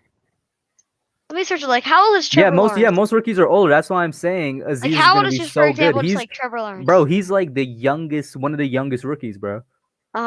See, Trevor Lawrence is like a year older than him. I think most like 21 or something like that. That's crazy that Azeez is that young. I actually have no clue about that. But like, so yeah, he has a while though. Mm-hmm. Like Azeez has a long time. This is just kind of funny. I actually made this like Madden franchise, and Azeez, dude, he was insane on it. I know. I'm telling y'all, real, bro. But y'all thought I was joking when we drafted him. He's gonna be defensive rookie of the year, bro. Dude, Azeez, bro. Oh yeah, Rick, that's a good point. When we drafted Saquon, he was 20 and he had a kid before draft. Oh wow. Oh yeah, I remember that. He did. Wasn't it like right near the draft where he had? It was literally the day before he had a kid, and then the next day he got drafted. That must be crazy. That must be like a crazy like 2 days, right there. But like, Azeez being young is huge. I actually had no clue about that. Especially at the edge position. Yeah, but yeah, Benny. The edge, yeah. Let me get your last thought before I pop you out, though. Yeah, man. Thanks for having me on. I don't know, man. There's not much to talk about for Giants wise, like, because I mean, I've been trying to find stuff for my channel to talk about. I can't find anything. Like, I'm trying to think of like some type of thing to talk about, but it's been tough. But yeah, it's thanks. All right. As long as you never force content, you're gonna be good. Yeah, exactly. All right, bye. Have a good one, Benny. Peace. Next up, we got another calling legend. It is Miz. What are you doing, bro? How you doing? Oh, what's up, Hub? What's going on? I'm good, man. How are you? Not much. Everything's okay. Just watching some of the basketball games and whatever. I like the hockey playoffs. I'm into that. I'm a big Islander fan, so that last night I was going nuts. You guys are in the Stanley Cup playoffs? Yeah, right now it's the Stanley Cup playoffs. It's the second round. Okay, against They're who? tied 1-1 with Boston, and they're coming back to Long Island. Of course, it's New York and Boston, man. Yeah, oh, it's a war, man. It's very physical. Those two So- teams happen to be some of the best home teams in hockey. So Mhm. they're coming back to Long Island Thursday night. I was looking at tickets, $300 a ticket, all the way in the ceiling. I was like, ah. Really? Yeah, a lot of money, and it's not even the Wait, money. I thought the Islanders played at Barclays, Not anymore. They're back in Nassau, where they belong. the on Long Coliseum. Island. Yeah, and next year they have a brand new home opening up at Belmont. So they're gonna move to Queens? No, it's in Long Island. It's on the border, but it's Long Island. But Okay, because Belmont is not that far from me. yeah, it's Nassau County, but it's a brand new. The arena looks unbelievable, like state of the art. So Oh yeah, real quick, I forgot Mike Nixon super chat. Thank you for reminding me, Mike. $5. Thank you so much. He says Derrick Henry will last 2 more years of getting 400 carries, going back to earlier with the Julio Jones situation. Derrick Henry, I will say this, is probably the most durable running back I've seen in recent memory. yeah, he's really good. He's a horse. Hmm. But last night we were having a stream. We had a lot of guys on, on Pat's show. So I know, this is what Joe was talking about. So basically, where the big argument came in, and it was pretty split down the middle between 8 or 10 guys, is a lot of people. Listen, here's where the argument is. You have guys who think the Giants are winning 12, 13 games, and then you have guys who have the Giants at tops winning 10 games. So. That's where the argument came in. Some of us think that some of the others aren't really being realistic, and think that we're gonna walk over the division and win 5 or 6 games, and not showing Dallas any respect at all, and Washington. So I had the Giants going 10-7. Hub. This is what I said because each person. Me too. was talking. I think 10-7 is very realistic. Yeah, I'm trying to be as fair as possible. I was going into the last week of the season. To make it all short, I have us going into week. Are you going to be there, by the way? Week 18? Yeah, I'm going to be there. We're all going to be there. I have us going into week 18 where the Giants, Washington, and Dallas all still have a shot at the playoffs. Whether it's a division or a wild card, whatever it is. And I have us beating Washington week 18 at home, knocking Washington out. There'll be 9 wins. Will be 10 wins. And I got Dallas beating the Eagles that week to get in as a wild card. Mm-hmm. So I have the Giants and Dallas both getting in with 10 wins. So that means that tight. That means the Giants would have to sweep Dallas to get first place. Then is what you're saying? No, Dallas and Giants could have split, and the Giants still ended up with a better division or an NFC conference record. Oh, okay, you're right. Good. So it's gonna be that tight, and that's just what the NFC East is, So. Somebody was like, oh, well, the Redskins are going to be like, someone was like, I'm not going to mention no names. Washington's going to be like 8 or 9 or 9-8, so they're not going to have a shot. And then I said, listen, but I got news for you, man. 8 or 9 or 9-8 in the NFC East is you're right there for the division in the last week of the season. You know what I mean? Mm-hmm. In any other division, maybe 8 or 9 is not. But in the NFC East, 8 or 9 going into the last week or 2 of the season, you're going to be alive. Mm-hmm. Let's say we're speaking of Washington, basically. So that's what it comes down to. Yeah, I think the Giants are going to win the division. Yeah, I think the Giants are going to win 10 games. No, I don't think the Giants are going to win 12 games. I don't. Mm-hmm. I don't think they're there yet this year. Listen, maybe you get a bounce of a ball or a missed or hit late second field goal and you get an 11th win. That could happen, of course. Mm-hmm. But I'm being fair. I think 10-7 is fair, and you can be 10-7 in a playoff, especially if it's a home playoff game. That called out a big successful season. 100%. right? So 100%. I was wondering what you think.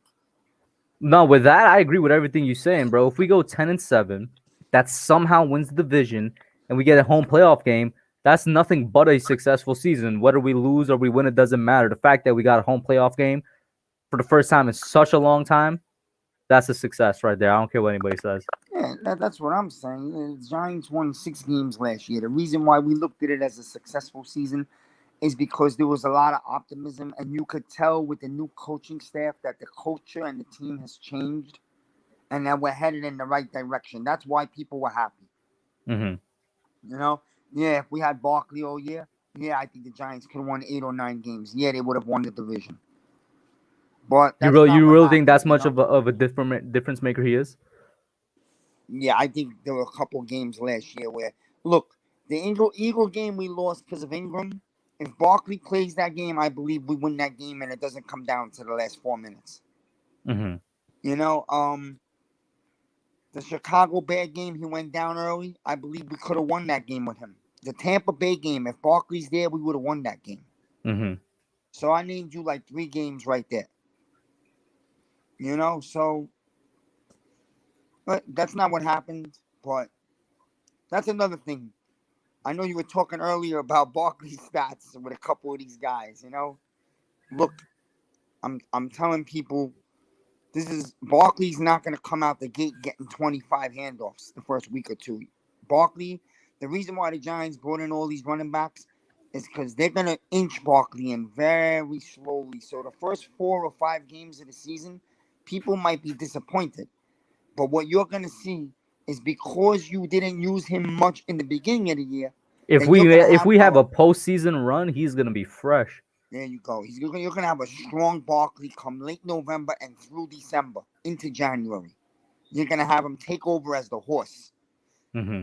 So that's why you got to use the entire stable, let's say the first 6 weeks of the season. You got to be smart. Forget about stats and stupid individual achievements. It's not about that. Joe Judge doesn't give 2 damns about that. You know, so that's what it's gonna be. You know, so I saw something today because we were arguing yesterday also about the Redskins defense and I saw something today about the Giants O-line last year. You know, we rushed for well over 100 yards against some of the best defenses in the league last year. Mm-hmm. And this year, the O-line's coming back together for a second year, so more experience. And you did that without Barkley. Now you're getting back a Barkley. And you have a better blocking and side. And you added a Rudolph on the side of that line. So, you know what I'm saying is the O-line might not be as bad as the statistic or people say. That the run O-line was really good. So if we could be a run team first and open up the play action, you know the Giants will be good enough. They'll be dangerous. Mm-hmm. You know? No, I completely agree with what you're saying. The strength of our offensive line right now is also in the run. Like Andrew Thomas is a magnificent run blocker. Shane Lemieux, all he knows right now is run blocking. We're hoping that he learns the pass blocking. Will Hernandez is a mauler, you know, which you could count on Nick Gates for, and Matt Peart. You know, hopefully he could take a step forward as well. But the strength is definitely the run game, and then you're hoping to get better. You know what I mean? Yeah, I think they will get better, man. I don't see how they don't. They're a young O-line, and listen, this is not a bad O-line. And I like that we have soldiers to plug in if we need him to, you know? I like that, having that veteran. So, I'm looking forward to it. Like you said, it's not a lot to talk right now. You know, I wouldn't mind. I'm hearing stuff about maybe the Giants are interested in KJ Wright. Oh, yeah, you told me about that in a comment, I think, from Seattle. I wouldn't mind looking into him. Yet at the same time, I'm comfortable with what we got, you know, and I want to see what the coaches could do with it. I hear you. All right, I hear you. Because he's a good veteran linebacker, and he's only 31. I would not mind looking into him at all. You know, if you could get him on a vet min, obviously that would be ideal. That would be super good. Well, if you get him on a 1-year cheap, you know, like, why not bring him in? But no, other than that, man, I don't, you know.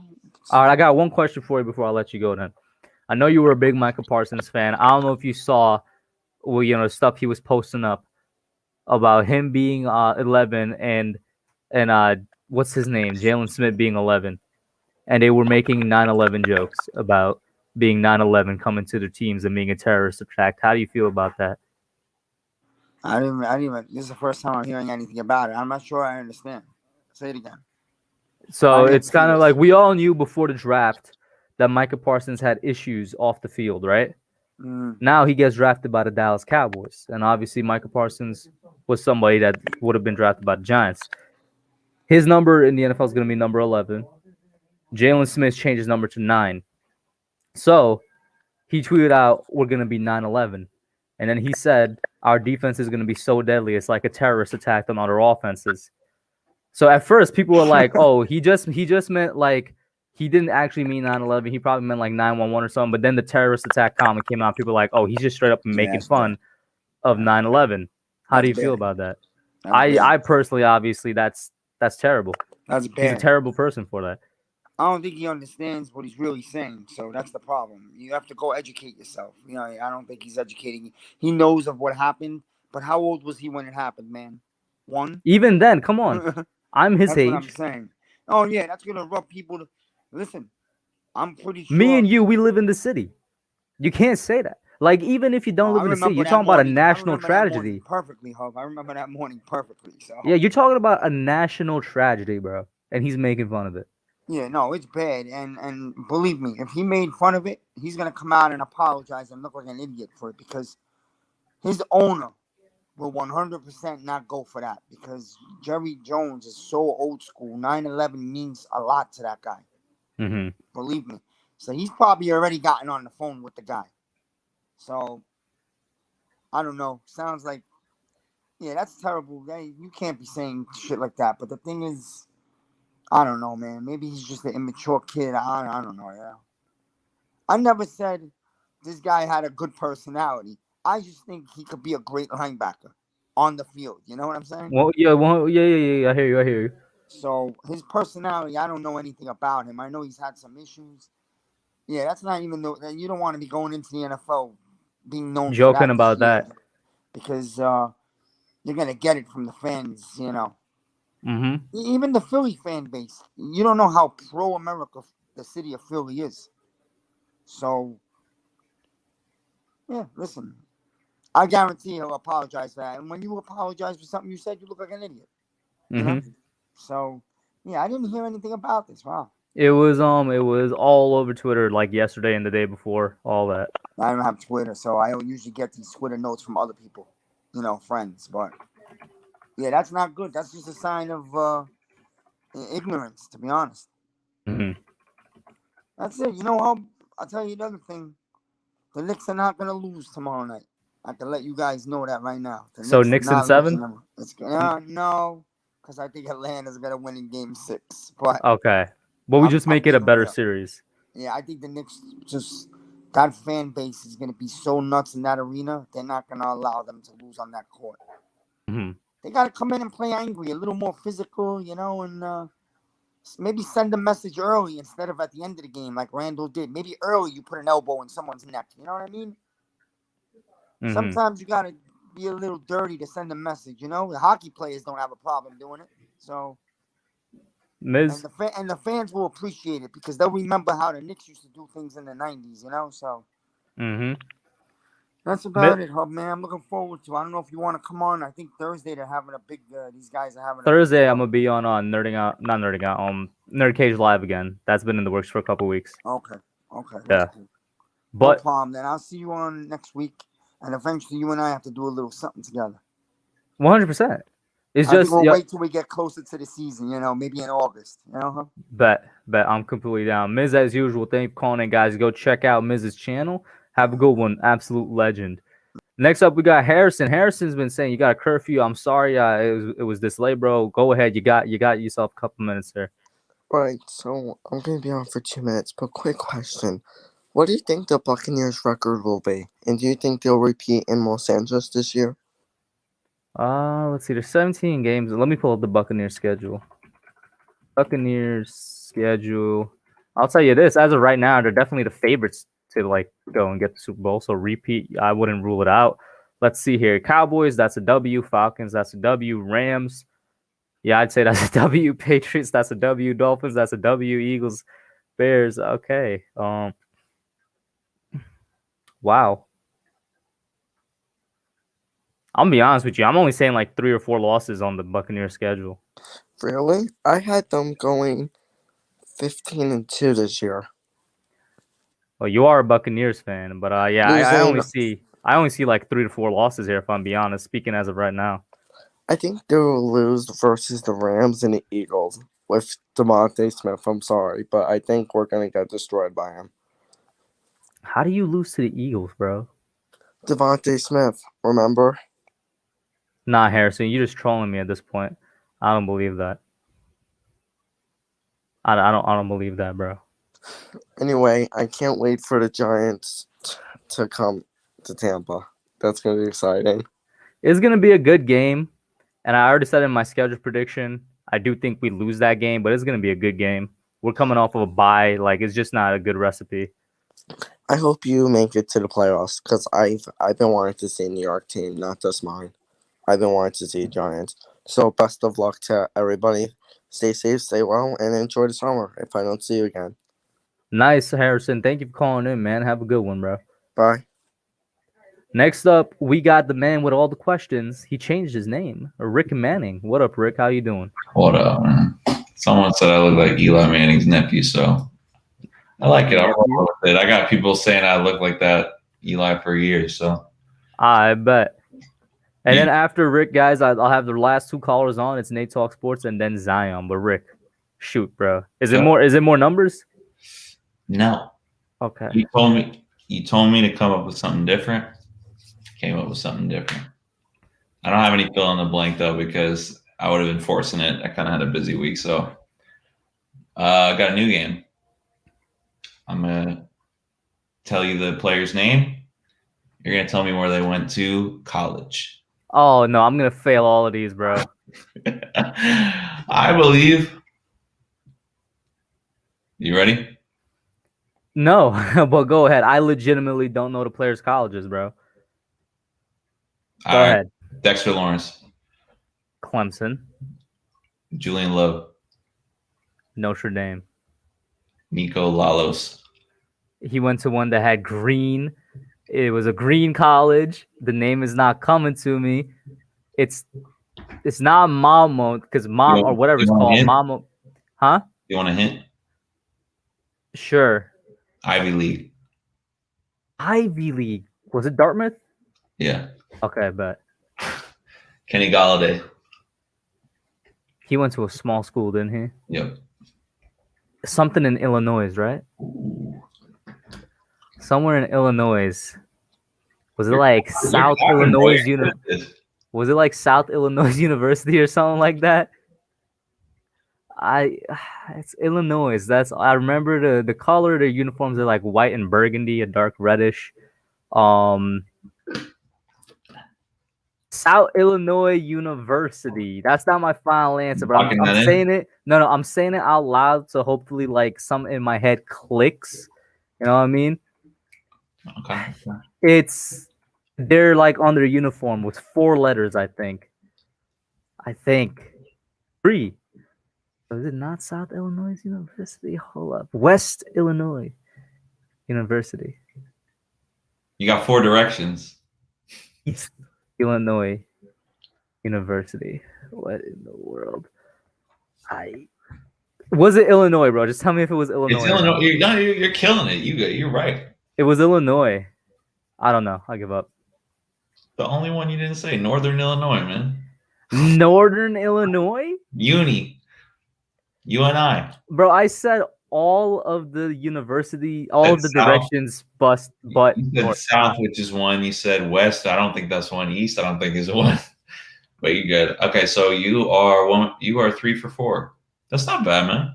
Mm-hmm. Isaac Yadam.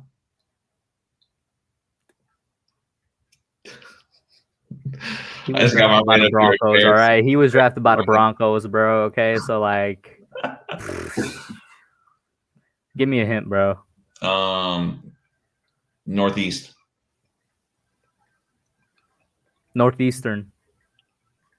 Same city. What city's in Northeastern? In Philly? Was it in Philly? I actually don't know what city North. I know Northeastern Northwestern is like in Oregon or Seattle. Northeastern or is in Massachusetts. That's what I'll tell you. It's in the state of Boston College. No. Oh, was it Boston? Yeah. Okay, then bet. Graham Gano. This man was drafted by Carolina, bro. Like 20 years ago. Who does this, man? The Tomahawk Shop. The Chiefs do it. The college. Oh man, bro, this man's a kicker. I don't know where you go. Who does this in Florida? The Chiefs, bro. In Florida, who does this? The Seminoles.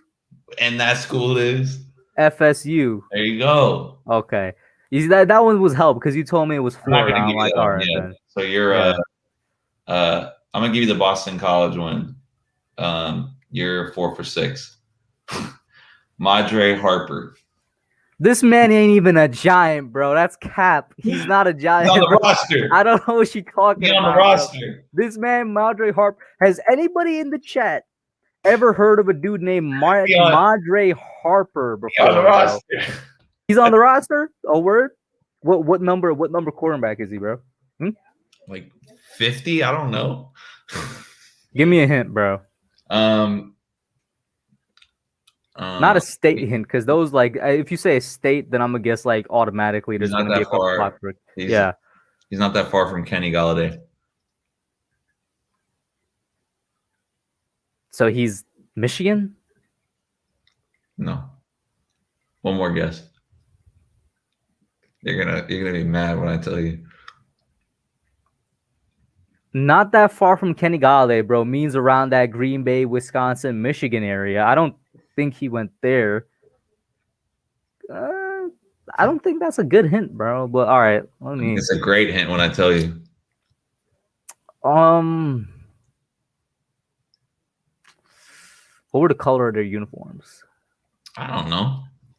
Look it up right now. What were the colors of their uniforms? I don't know how that's gonna help you. I didn't even know the school existed. Madre Harper. Their mascot is a. Not their mascot. Just give me the color of the uniform. I don't even know what their mascot is. It looks like a maroon and maroon. White. Yeah, like maroon and white. So red and white.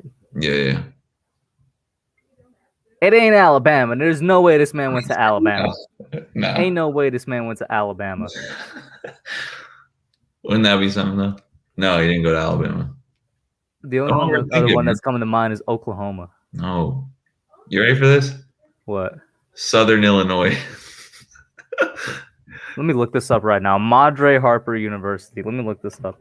Madre Harper College, right? Yes, sir. It says he went to OSU, but then right under that it says Southern Illinois. Southern Illinois, man. Oh my God! I pulled this from the Giants roster. My God. Okay. I gave you a great hint, man. I'm sorry, man. Carter Coughlin. That's easy. This is really good. This is really good, though. Wisconsin. No. I'm kidding. Minnesota. Yeah, there you go. Will Hernandez. UTEP. And what does that stand for? UTEP, bro. He went to UTEP, bro. He went to UTEP. Okay, that's the university he went to. That counts. I'll give you that. I'll give you it, but it's University of Texas El Paso. Okay, there you go. Fide or Denebo. So it's just fair game to add people that are technically not even on the Giants right now, Did bro. They signed the contract. Oh, word. When did Afidi sign his contract? I didn't see. A couple months ago. You seen the man in Instagram? That man. I didn't make a video on it, so it didn't happen, so bro. Funny, man. Who, Afidi's? Yeah. He be working out with Leo, bro. He buys bonsai trees and stuff. Where in the world would Afidi go, bro? I'm gonna have to ask for a hint. He said this, man. He said this in an interview. With oh gosh, what YouTube channel is that? I forgot. Those two dudes. That's not descriptive. My bad, but you know what I mean. He had a really good. You should check that interview out. It's like two Giants fans interviewing him. I think it's like Fireside something. I don't know. But that's not a hint if I didn't see it. No, that's not a hint. I'm just saying you should watch the interview. The hint. Oh gosh. Was it a college I said before? No, but it's a college you absolutely know about. I can't. Let me look up if they're in the Big 10 or Big 12. Just give me their colors. How about that? I give you the color, you're gonna know it. Really? Yeah. What is it? Boise State or something? No. They're in the Big 10. That's a great hint, bro. But if I give you the color, you're gonna know it. You shouldn't have told me they were in the Big 10. I mean, Then you get one guess. If you said it's easy, then you get one guess. I never said it was easy. You just said that's a great hint. No, I said the Big 10 is. I was being sarcastic, bro.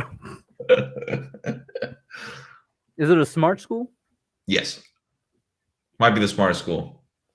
Oh, that's a good hint. Northwestern. Yeah, there you go. O'Shane Jimenez.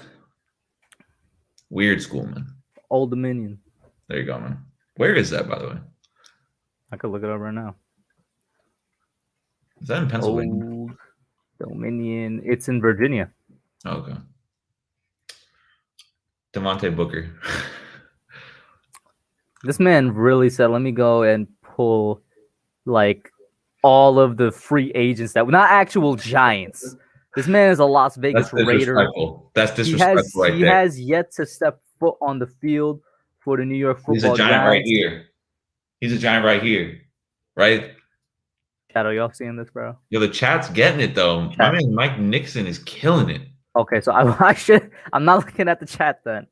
You want a hint? You got to supply me with a hint, bro. Pac-12. Actual. Why do you give me these trash hints, bro? How is that trash? Oh my god. How is that trash? I don't know any Pac-12, but there's 12 teams in the Pac-12, right? Is that why it's called the Pac-12? There you go. What are the colors, bro? I actually don't know the teams in the Pac. I think the only team in the Pac-12 I know, and I don't even know if it's actually in the Pac-12, is the wherever Sam Darnold went. USC. What USC, yeah. Don't act like you don't know USC, man. It slipped my They have mind the for a most second. first rounders drafted ever, man. Don't act like you don't know what USC is. What are their colors, bro? Funny enough, red. Who's wearing the Cincinnati Reds, bro? That's of the Pac-12, bro. I know.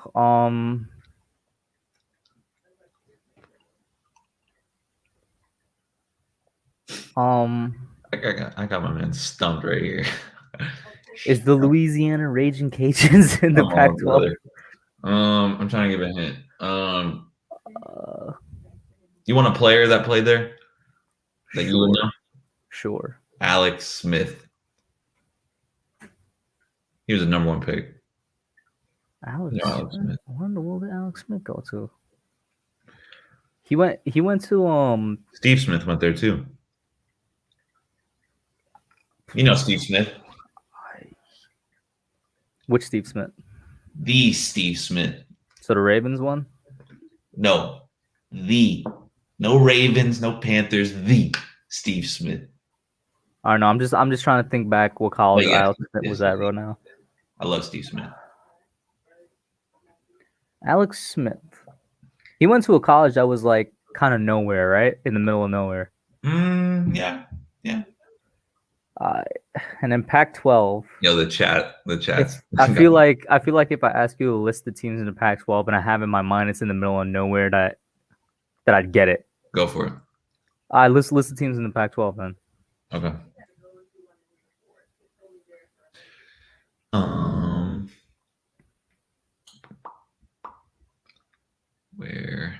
Where's the list? Here we go. University of Oregon, USC, Washington, Utah, Washington State, Stanford, Oregon State. There's a lot of them out there in Oregon and Washington. Colorado, Boulder, UCLA, go Bruins. Berkeley, Arizona State, Arizona. Yep. The only one that's really out in the middle of nowhere was Utah, so I'm gonna go with Utah. You got him, man. But all right, 3 more. I'm sorry, I'm putting you through hell. This man is a Giant. I don't want to hear any of that talk. The next 3 are Giants, so I don't want to hear. No! Oh no! Elijah Penny. I got my man. You want to talk?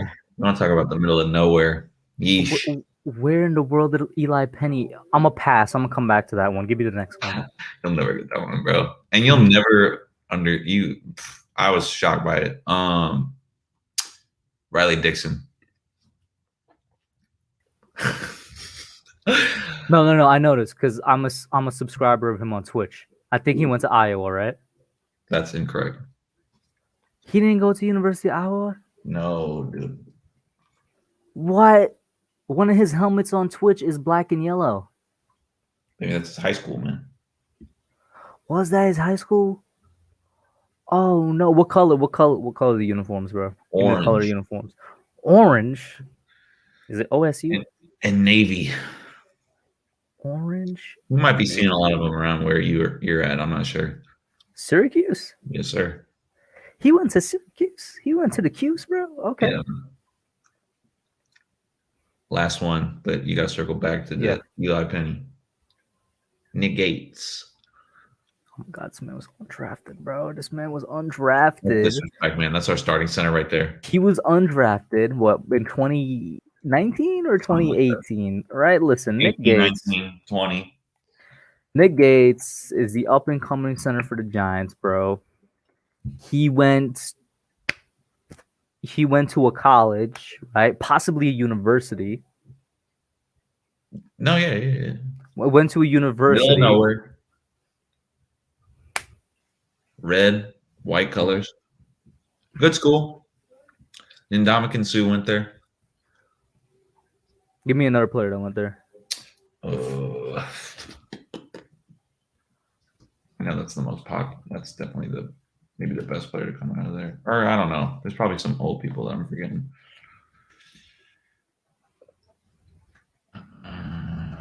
Let's see. I'm typing it in. Right now, I'm just trying to think where in the world Noname Suh went to. So there's three people that came up. One of them is Noname Suh, and two of them are place kickers. I don't know, bro. Let's see. Rex Burkhead went there. Now all I gotta think of, what's a good O-line school? Wisconsin is a great O-line school, but there's definitely way more people that came out of Wisconsin. Randy Gregory went to this school. Randy Gregory. I'm just running through good O-line schools in my head right now. It's not Notre Dame. It's not Wisconsin. It's not Northwestern. No, sir. Yo, the chat is killing it, man. But the chat has Google. Okay? You don't know if they're looking this up.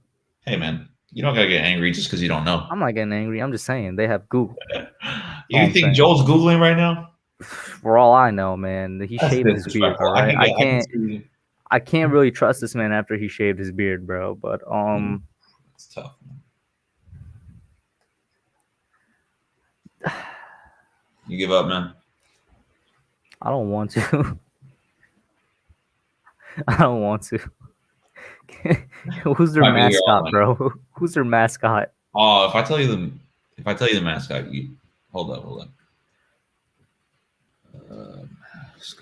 I have some weird name. Herbie Husker. Oh, that's Nebraska. Yes, sir. But I won't count that one because the mascot. Well, yeah. Eli mascot Penny, that's a pretty unique mascot. Eli Penny. You said he was in the middle of nowhere? Man, I wouldn't want to go to this place. So in the middle of nowhere, but not Utah, because that was my middle of nowhere. Yeah, but Utah's a sports team. You know what I mean? Like, we're talking about a state, no sports team, no professional sports team. It's crazy. What is the state known for? No disrespect. What is the state known for? Oh God, I don't know. Oh wait, if I tell you, you're gonna know. Really? Yeah. Oh. You'll get it like that. But just now you were like, you don't know. Okay. I do know. No. They're known for food. A food. That's not dish. Pizza, because New York is not in the middle of nowhere. What other states are known for food, bro? What in the world? It's a vegetable. It's a vegetable? Yeah. Well, oranges are fruit. That's a fruit. Peaches are fruit. That none of those are the middle of nowhere. That's not in the middle of nowhere. Is Eddie State known for celery? Carrots? Think about, man, what about Ireland, man? Like the famine. The potato famine in Ireland? What that got to do with this? What did you just say, man? Idaho? Yeah, there you go. This man went to Idaho Potatoes University, bro? Yes, sir. Oh, my God. Okay, then. That was hard. I'm sorry, man. That was so hard. This man had like half of them were the free agents we signed.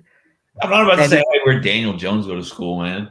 All right, okay. Obviously, my favorite ones were Kenny Galladay, even though I got it wrong, and probably Nick Gates. I got Riley Dixon, but that's because you said orange and navy.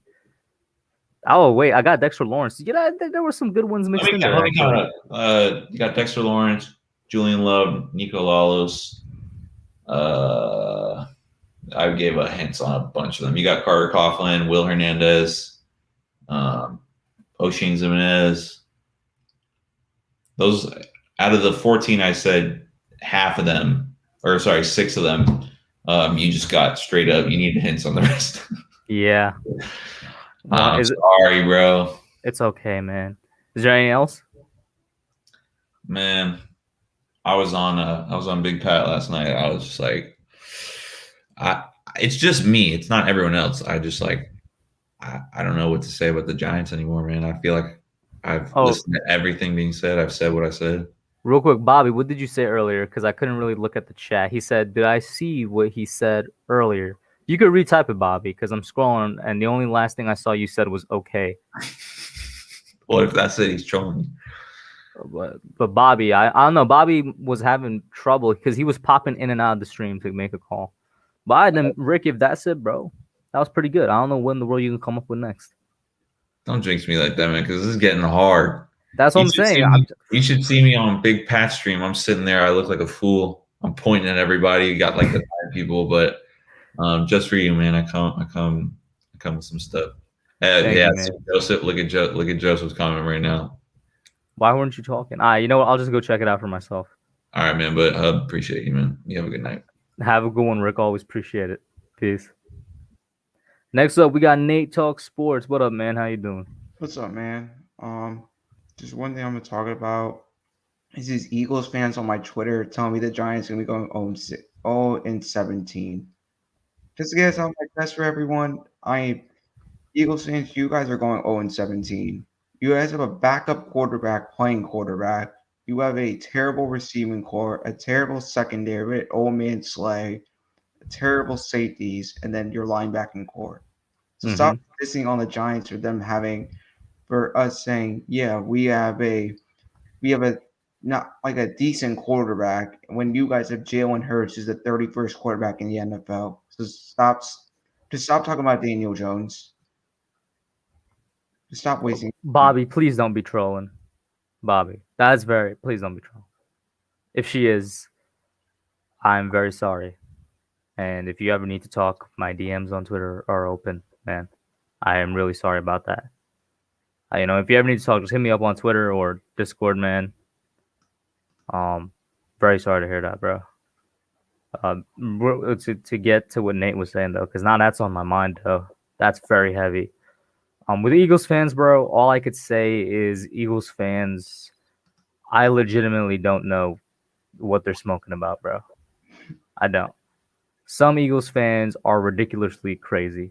That's literally all I can say on it. They don't even know what they're talking about, man. Yeah, it's just sad to see that they're dissing Giants fans when they can just go on their channels and just diss us on their channels. Like, you don't need to do it on Twitter. Well, it's trash talking, man. It goes both ways. Everybody be trash talking. Yeah, that's true. But man, I'm really happy about DJ putting in the work. I'm happy that my Yankees won tonight, and I'm really happy that the Yankees won. Yeah, we went on a walk-off home run. Isn't that the second time this season, or more than second? It's more. I think it's more than second because we had a lot of versus I think it was damn, I forgot. It was in one of the series. I remember we had like 2 walk-offs in the series, so we have definitely had it more than twice. Mm-hmm. But I'm happy about DJ. DJ's putting in that work. Now he's. I think everyone needs to now say that Daniel Jones is taking this thing seriously. For all those people who said he couldn't, he is doing it now. He's getting more mature. And I made a video talking about this man named Stephen A. Smith saying that Daniel Jones is the worst quarterback in the NFC East. What? That's not even. That's what Daniel Jones is probably, in my opinion, the second best quarterback in this division. For those people, but yeah. Real quick, Bobby, I'm very sorry to hear that, man. I mean, I really hope it gets better for you. But if you ever need to talk, man, my DMs are always open, bro. That's extremely heavy. I am so sorry for you, man. I can't imagine what you're going through. To get back to Nate with the Daniel Jones thing, Daniel has been putting in a lot of work this offseason. He puts in a lot of work every offseason he's been with the Giants. A lot of people bring up the fact that he organized workouts for the Giants players and whatnot this year. He did that last year as well. And of course, he's making more progress when it comes to his physical, physical self. He looks better as well. It's not on DJ, in my opinion. It's on Garrett. No, Benny. I'm not saying in this division, in the NFC East. Just to get people out there, he's not the second best quarterback in the NFC. He's the second best quarterback in the division. Mm-hmm. What's it called? I really like how with Shepard. I think people need to understand Shepard's gonna be out next year, and I think if people are saying that, yeah, Shepard is just gonna be coming back for the next year and then balling. No, he has 1 season with the Giants and he's out. He basically doesn't. He's not a. We have Kadarius Toney, who's probably going to be taking it over. Then we'll have Slayton. Those will be our one. We'll have Galladay, Slayton, and then Toney. That'll be our 3 receivers going to next year. And Toney, what's happening with Shepard? What would you say happened with Shepard? I said we'll probably cut our trade Shepard before the season begins. No. I meant next year. After this. So 2022. Yes. Okay, yeah, I mean, I agree with you there. I think a lot of Giants fans are on that same wavelength right now as well. Yeah, and I'm shocked how young Aziz is. I didn't know Aziz was actually that young. Super young. He has so much more to develop, man. Especially, it's so valuable at that edge position that he's that young, because just off the fact of how much more he could grow in his own thing. I think people are comparing Ojolari to Carter, which is not true because they're 2 different players. Who's been comparing him to Carter? It's people on Twitter, on my Twitter. Nate, you need to follow somebody else on Twitter, bro. A lot of the stuff you're bringing up that you tell me is on Twitter. Like, you following the wrong people. Just people who don't do YouTube. It's just regular people. But nah, there's no comparison between Aziz and yeah, because I said Lorenzo. They're 2 different players. Mm-hmm. Because Carter is better in the run game. Aziz is not even good at the run game, and Aziz is a better pass rusher. So how are they the same player? Mm-hmm.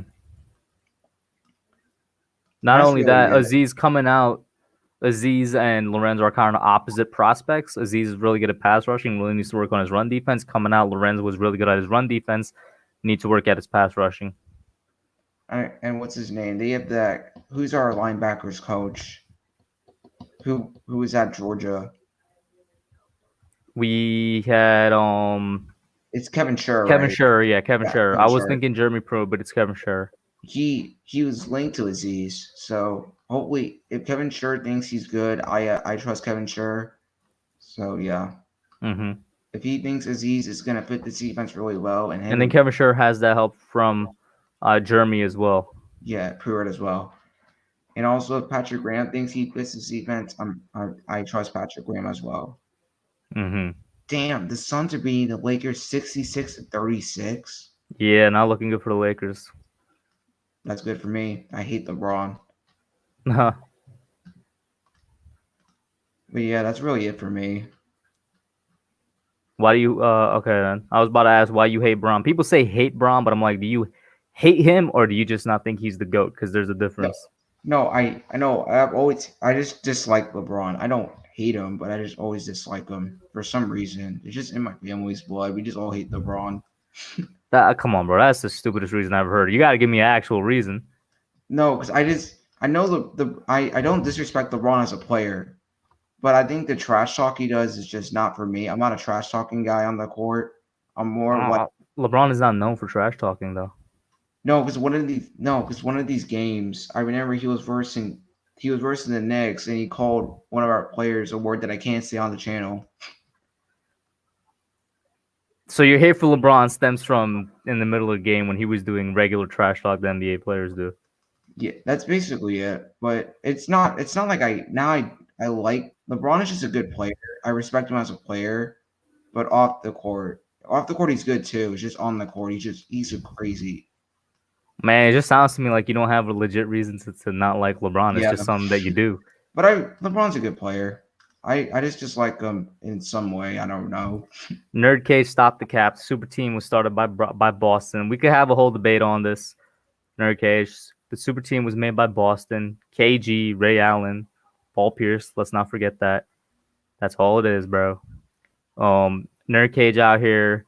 You're delusional, bro. That's all I gotta say, bro. We gonna talk about this on Thursday, Nerd Cage. I'm telling you.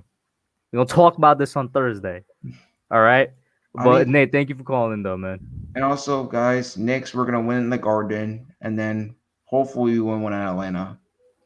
Mm-hmm. Shout out to Mike Nixon for $2 super chat. He says, "Hub, the Go hasn't shown up tonight. 7 points. Listen, bro. Then if he's scoring 7 points and this man finishes with 14, it's official. He's old. This man's old, bro. Like the age has finally caught up with him, bro. He old. Damn, that's actually terrible. But Nate, thank you for calling in, though, bro. Have a good one. All right, peace. Last but not least, certainly, it is Zion. How you doing, bro? How you doing? Hey, what's up, boss? Long time.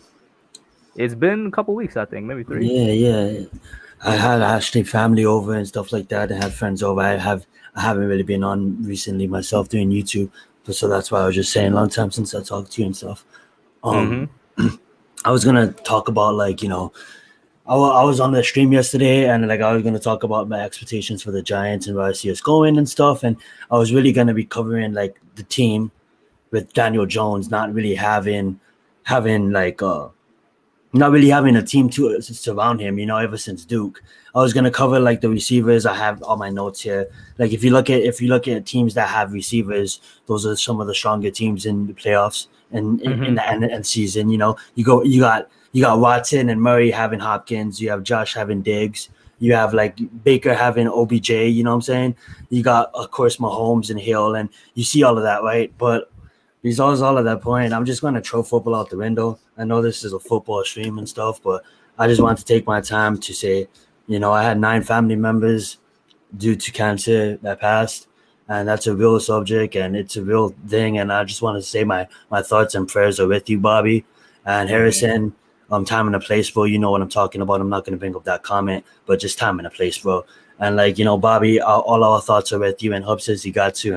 And I know what you're probably feeling. Of course, I don't know personally what you're feeling, but I lost a lot of people in my lifetime due to cancer as well. And, I'm going to pray for your mom. Everything's going to be all right. And hopefully everything goes good, man. And that's just basically what I want to take the time to talk about you, man. I lost my cousin at 19 to skin cancer. I lost both of my grandparents. I lost a lot of uncles. It just sucks. And I just wanted to take the time to tell Bobby, I don't know you personally. I don't even know. This is my first time meeting you, but seeing that comment, man, I just want to say, man, all of us here, we're going to try to support you as much as you need. And I have a channel. If you ever want to just hit me up, dude, if you ever want to talk off the channel or anything, bro, this is just me from heart to heart from a human, bro. We go through life every day taking advantage of so much things that sometimes we just need to, worry about the little things in life. And you young kids, man. I used to grow up, and me and my mom used to go off at each other. And you always have to respect your parents, just respect your elders, respect everybody, because you never know what's going to happen. I'm not trying to make a joke, but you see the show 1,000 Ways to Die. You don't know what's going to happen, right? So you just always have to, love and be kind to the universe, man. And the universe will be kind to you back. And, I don't want, to end this on this kind of note, but I just wanted to. I just thought that this was something that I needed to say, and I just needed to throw football out the window. You know what I'm saying? And just focus on Bobby because we're with you, bro. And 100%. Yeah. Hell yeah. I'm gonna hop off, bro. I know it's running on Really? 2 hours. Yeah. Okay. I kind was of just quick. no, honestly, bro. Like, I just kind of got affected by that personally. You know. Yeah, like, no, just I thinking mean, about him I and stuff won't like lie. that. It You know. definitely weighed on my mind as well, bro. Yeah, Bobby, like, legitimately, bro. I'm sorry, bro. We'll be in prayers, bro. for sure. Yeah, no, honestly, a hub. Go watch that Pat stream, bro. It was pretty entertaining. Everybody had good, solid points. Everybody got good. Everybody loved the opinions of everybody. The debates got pretty heated. I'm one of those people that think we're gonna go 12-5. So, yeah, I'm gonna leave it at that, bro. And I'm gonna try calling on the next one. I'll be watching your pod tomorrow. And shout out to the hub. Make sure everybody subscribes. Obviously, if you're watching this late, you know what I'm saying, hit that sub button. And you guys has been great. Thank you, chat. Thank you, everything. You guys are awesome. You're the boss. 100%. Zion, I Super appreciate it. Thank you for calling in, man. Guys, go over there, check out his channel. He usually does streaming as well. Have a good one, man. Bobby, I'm gonna wait like a minute or two more to see if you can call. And I did post a link back in. He said you wanted to call. But in general, I'm getting ready to end the stream though. Your mom is in my prayers, man. Just waiting a little bit here. But guys, thank you all. You guys made it a pretty good night. It's pretty nice to have the chat, flowing, everybody talking, getting good thoughts out there. It was a good one, man. And we do have another call in here, G Nation. What up, G Nation? How you doing, man? What up, bro? How you doing? You can hear me? Can you hear me? Yeah. What's going on, brother? All right, man. What's up, man? How you doing? So I was getting ready to close it out there, but I got you with let me get 2 or 3 questions from you then. I just saw that he was popping off. I didn't know if he was gonna stay on, so I figured I'd jump in and be your wingman. Yeah, no, I'm actually getting ready to close it out. But Okay. I got what you trying to talk though. We could do another 2. Oh no, you bring it back to football real quick because that got kind of heavy. Prayers up to Bobby. That's tough. But man, I don't even know what to say to that. I lost my mom as a kid, so just try to spend as much time with her as you can and cherish every moment you can, because like Zion said, you never know. I got in late today, so I caught your live stream midway, so I missed the first half. I was hoping to ask you what was the hubbub today, because I missed a lot today. I got off work at like 8. Well, it is just really a quiet Giants day. Most of the questions consisted of expectations for the year, thinking about Saquon coming back, what the offense might look like. We talked a little bit about if there is a weakness on this strong defense, what could it be? Then we got into a little bit of what would happen if Blake Martinez, knock on wood, got injured. Then, middle linebacker becomes a glaring weakness on the defense. But the defense as a whole is just pretty stacked. That's really what the topics were. I think it would only become a problem because he's the general on the defense. He's the one reading the offenses and calling, communicating to the rest of the guys. But I think that Jabril Peppers has a pretty good hold of the defense as well. So if Blake Martinez was to go down, I think he would be able to slide into that middle linebacker position as far as the play calling. Because also Carter Coughlin has been working out inside linebacker with Martinez here lately, trying to make himself an asset to the team, because we do have 17 linebackers, and he knows that there's going to be some cuts. So he's trying to make himself an asset, playing multiple positions. And I think he would be better suited there next to Blake Martinez rather than like an edge rushing type of linebacker. I think Lorenzo Carter, Azeez Ojulari, and Ellison Smith might have that locked down, and Afadi Adenabo. As far as the edge rushers with the outside linebackers. So I like Carter Coughlin in the middle linebacker position. I also like Tay Crowder there. To be honest, I think TJ Brunson, Trent Harris, and them guys, they're going to get cut. Probably, I think O'Shane Jimenez might not make the team, but I don't think Blake Martinez is going to get hurt, man. Joe Judge is taking it real careful with the team. He's showing that he actually cares about his players. He's been stressing the soft tissue injuries and soft tissue concerns and how to rehab and recover your body after a long day. He's been, teaching the fundamentals and the basics of just how to treat your body and keep your body ready for game day. And I think the whole theme of this team is setting ourselves up for sustained success. They've said that quite a few times at the press conferences. I think that the Tish and Mara family have given them the green light because they've seen what they can do with the little bit that they had last year. So I think Judge and Gettleman have a good chemistry, and obviously him and Patrick Graham have a good chemistry because Patrick Graham is the assistant coach, not just the defensive coordinator.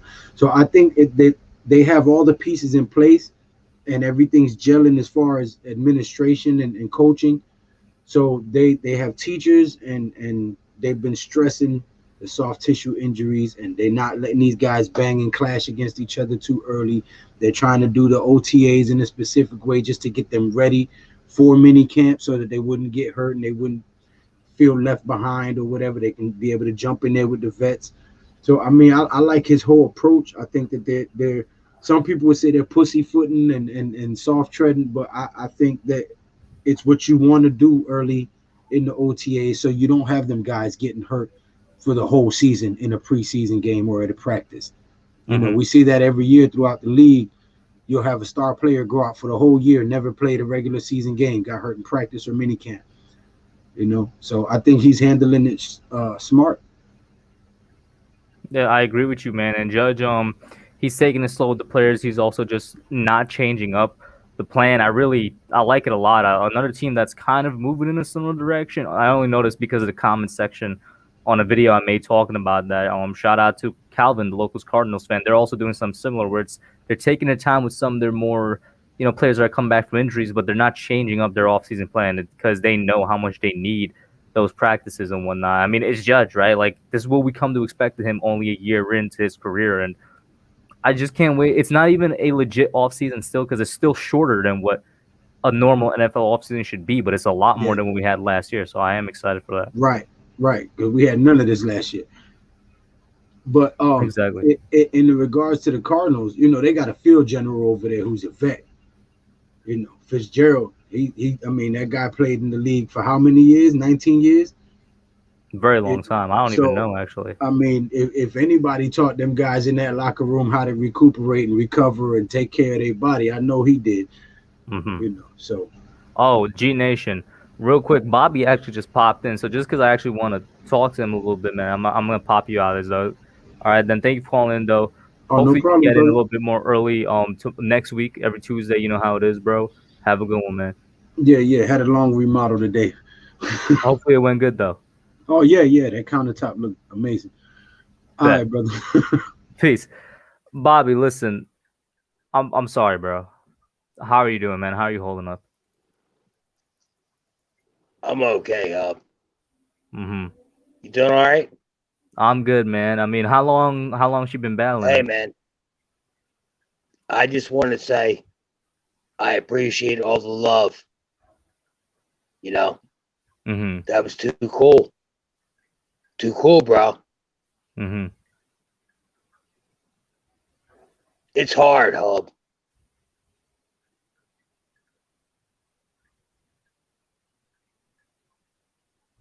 How long has it been going on, man? I took her to the chemo, the radiation, all that stuff, right? You still there? Yeah, and they said she had a 50-50 chance of it coming back. Right. That's 50-50. I mean, I don't know if that's good. I don't know if that's bad, but it's better than nothing, right? That still means there's a chance. Yeah, I did what I could, man. I love my mom.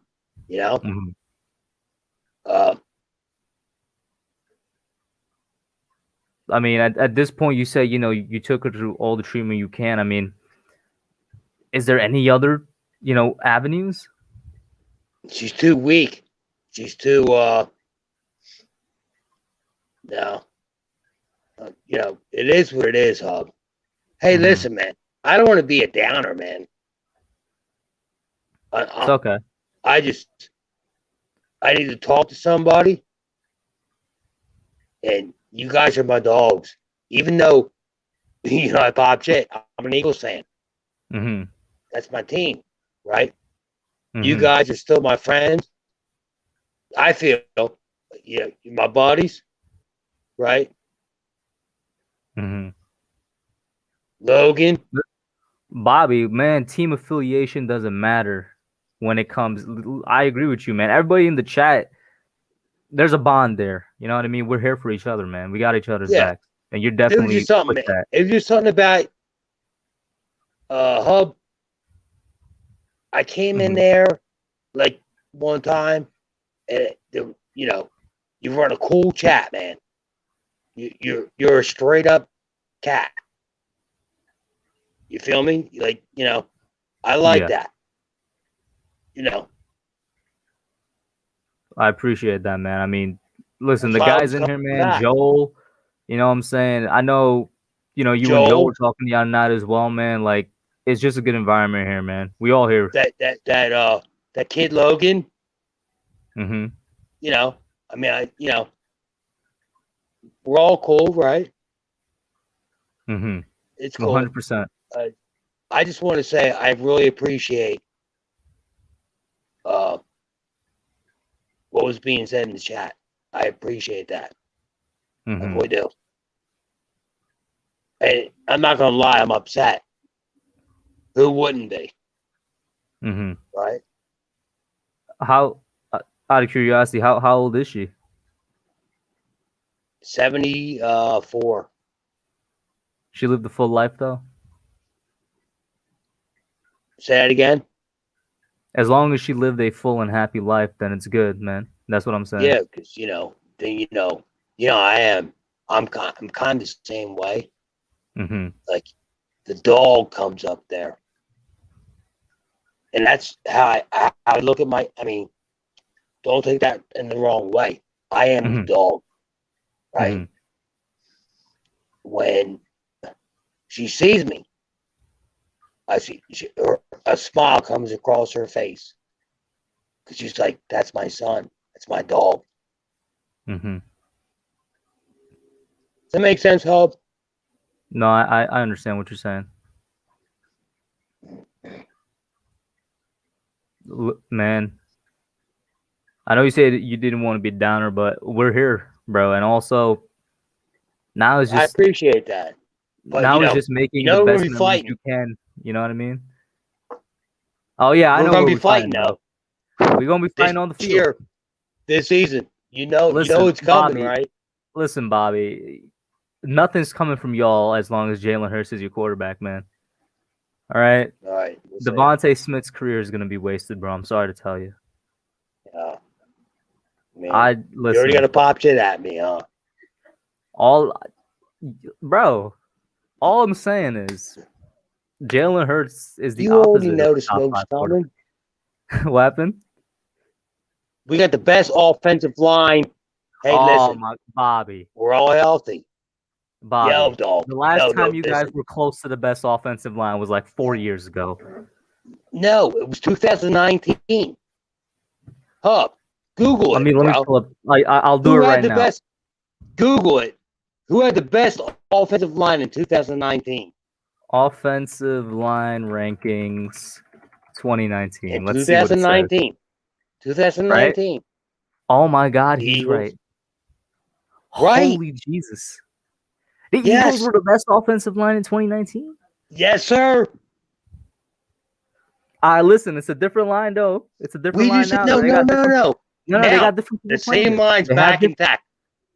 Hey, Philly Notion told me you guys were starting some type of 7th round draft pick at top. Please listen to me. Please listen to me, okay? Lane Johnson went out. Brandon Brooks went out for the season. So So you Googled it, and you seen Yeah. I was right.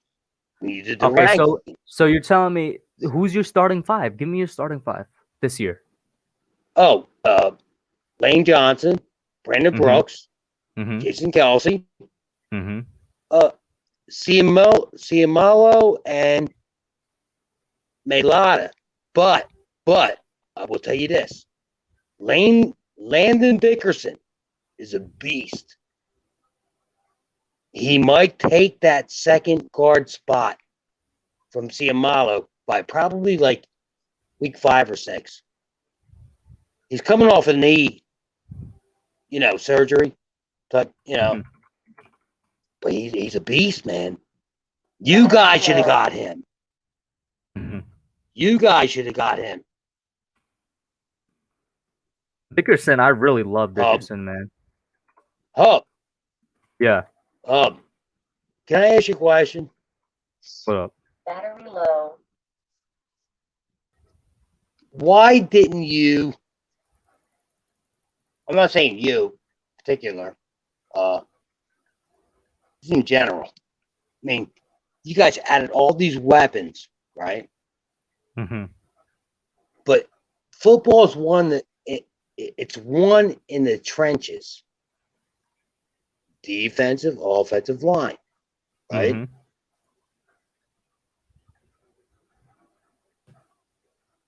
Yeah, I thought you were going to continue to say something. Yes, I'll say this though, on the offensive line. Let me say this. Other offensive lines got better, and to repeat a performance like they had in 2019, I'm not saying it's not guaranteed. I'm not saying they can't be a great offensive line because not I actually know. In 2019 they were the best. We're going to be. However, there are other offensive line that could be way better than them. In the NFC East, and you guys are also aren't you guys also have new coaching systems and schemes in there? Best. No, do you not also have best new offensive line? Do you not have any offensive scheme? Best. Don't you have a new offensive scheme, bro? What? Say it again. Do you have new schemes putting in place? We got the same offensive line coach, Stoutland from Alabama. It's the best. We kept him. Okay. He's good. It's great. Actually, great. It's great. So, I'll say this: the Eagles' offensive line, if healthy, all I'm saying is a good line. I won't say the best. Yeah. They just, I mean, don't get me wrong. That's a big if, right? If they can stay healthy. You just pulled it up yourself, man. They were number 1 in 2019. 2020. Listen, if they can stay healthy, Bobby, they're not going to be number 1, but they'll be really good. In top 5, Maybe top 5. Now, guess what your line was? Hey, I'm not saying we're going to be number 1, though. I'm not making those type of predictions. Yo, bro, just check out. Okay. Pull up 2020 Giants offensive line. Pull it up. 31st.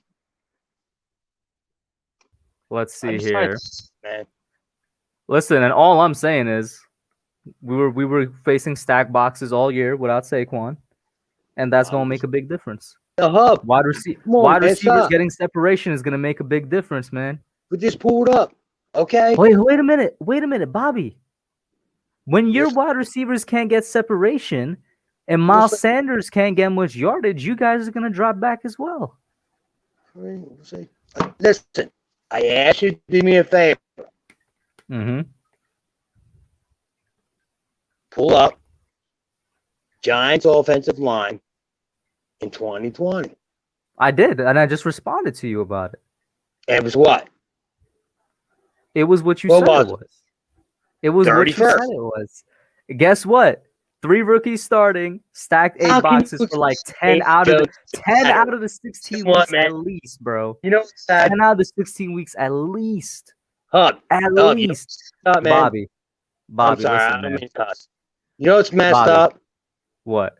Yes, sir. To me, you got a struggling quarterback with a turnover problem, just like we did with Wentz, right?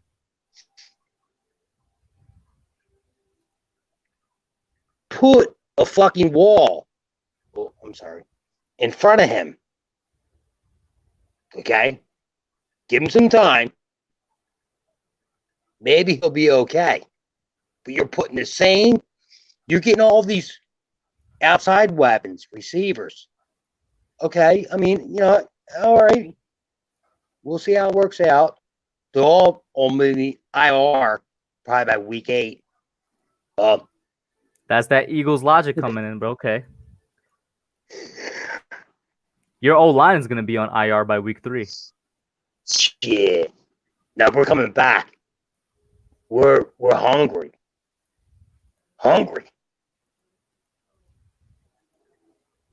Your coach is Hey, going to run this team into the ground, bro. Yeah. That line, if it stays intact and nobody goes down, That's it's one the of thing, the, bro. it's one of the best It's in not football. happening. No, it's not. I'm sorry, bro. Even not with happening? that 2019 ranking, look at even when healthy offensive lines that repeat as the best in the NFL. You could go back 10 years. It doesn't happen that often simply because, and it doesn't even really have to do with that particular line's performance. Sometimes it has to do with other lines just being a lot better than it. Right. You know what I mean? So, like, I'm not saying you guys are not going to be good if you're healthy, which, you said our receiver is going to be on IR Ain't by that week 8. old, man. I mean, you're talking about Lane Johnson's like 30, Brandon Brooks. I mean, but when Yeah, you but I lose didn't the mention whole age. entire, I'm talking about them staying healthy. huh? Well, but I didn't mention age. I'm just talking about their ability to stay healthy. Yeah. Well, that's usually related to it. Your age. It usually is. It's not a good sign for you guys, though, if a good amount of them are north of 30 or 30 or more. Delusional, man. You guys are in for a rude awakening. Watch. Hub. Yeah.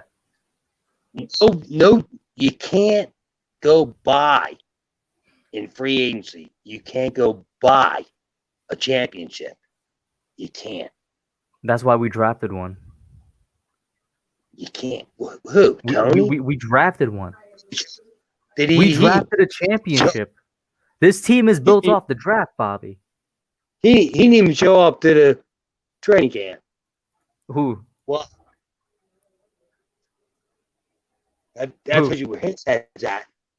Who? Who you talking about? Half your team didn't even show up to your training camp. Our training camp didn't start yet.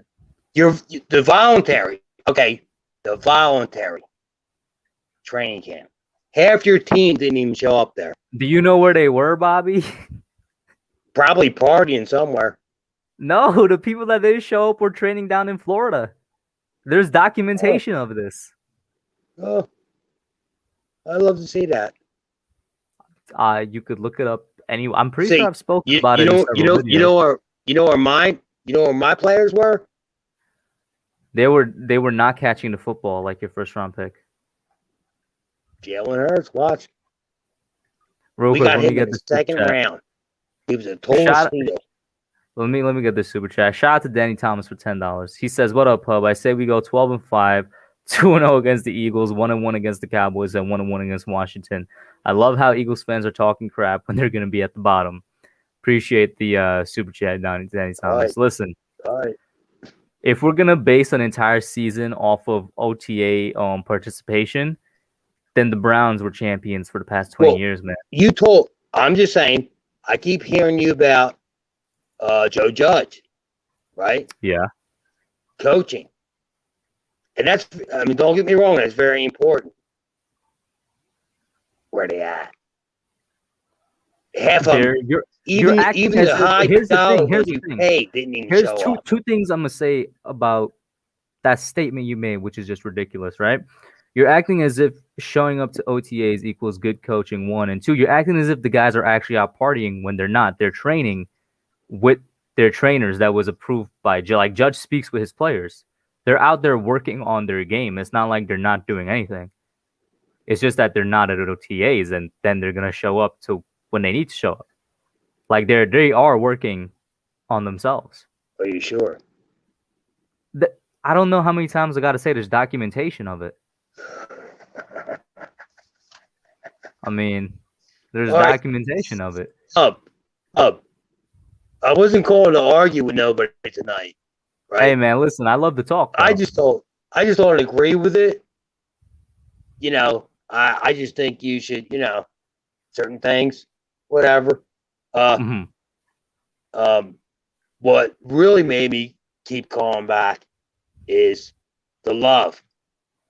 You know, that people were saying, you know, my mom and stuff, and I really appreciate that. I want you guys to know that. Okay. Bobby, listen, man, I appreciate you taking the time to call in, and listen, it's always fun talking banter with you, and you already know we got your back, bro, no matter what, man. I'll be back. I'd love to have you back, man. Have a good night, bro. Hub. Yeah. Hub. Yeah. It sucks that our games are so late in the season, right? But I'm coming back. I'm gonna get you, man. Like, all right. I'm gonna laugh at you, man. And if it happens, bro, I'm not even gonna blame you. Well, you might be laughing at me, but it's all good, though, right? Yeah. I love you, my brother. Bobby, I absolutely love you too, man. You are absolutely amazing, man. You are amazing. Can you hear me? Yes, sir. All right. There's a little bit of delay, but have a good one, Bobby. Love calling you calling in, man. Peace. Shout out to Mike Nixon real quick for the $2 super chat, and then I'll end it out. He says, Kush, Lillard is baby goat. I really want Damian Lillard on the Knicks. I know he hit another deep 3 to save his team. This man does not deserve to be in Portland. But guys, you guys are amazing, especially with the response to Bobby. You know what I mean? He's a great fan. He's just a great person. And I love the fact that us as a Giants community can recognize that and just be chill with him, man. But you guys were amazing. I'm going to close it out. It's 12:01. It's currently Wednesday. I got to close it out. Everybody, love y'all. Have a good night.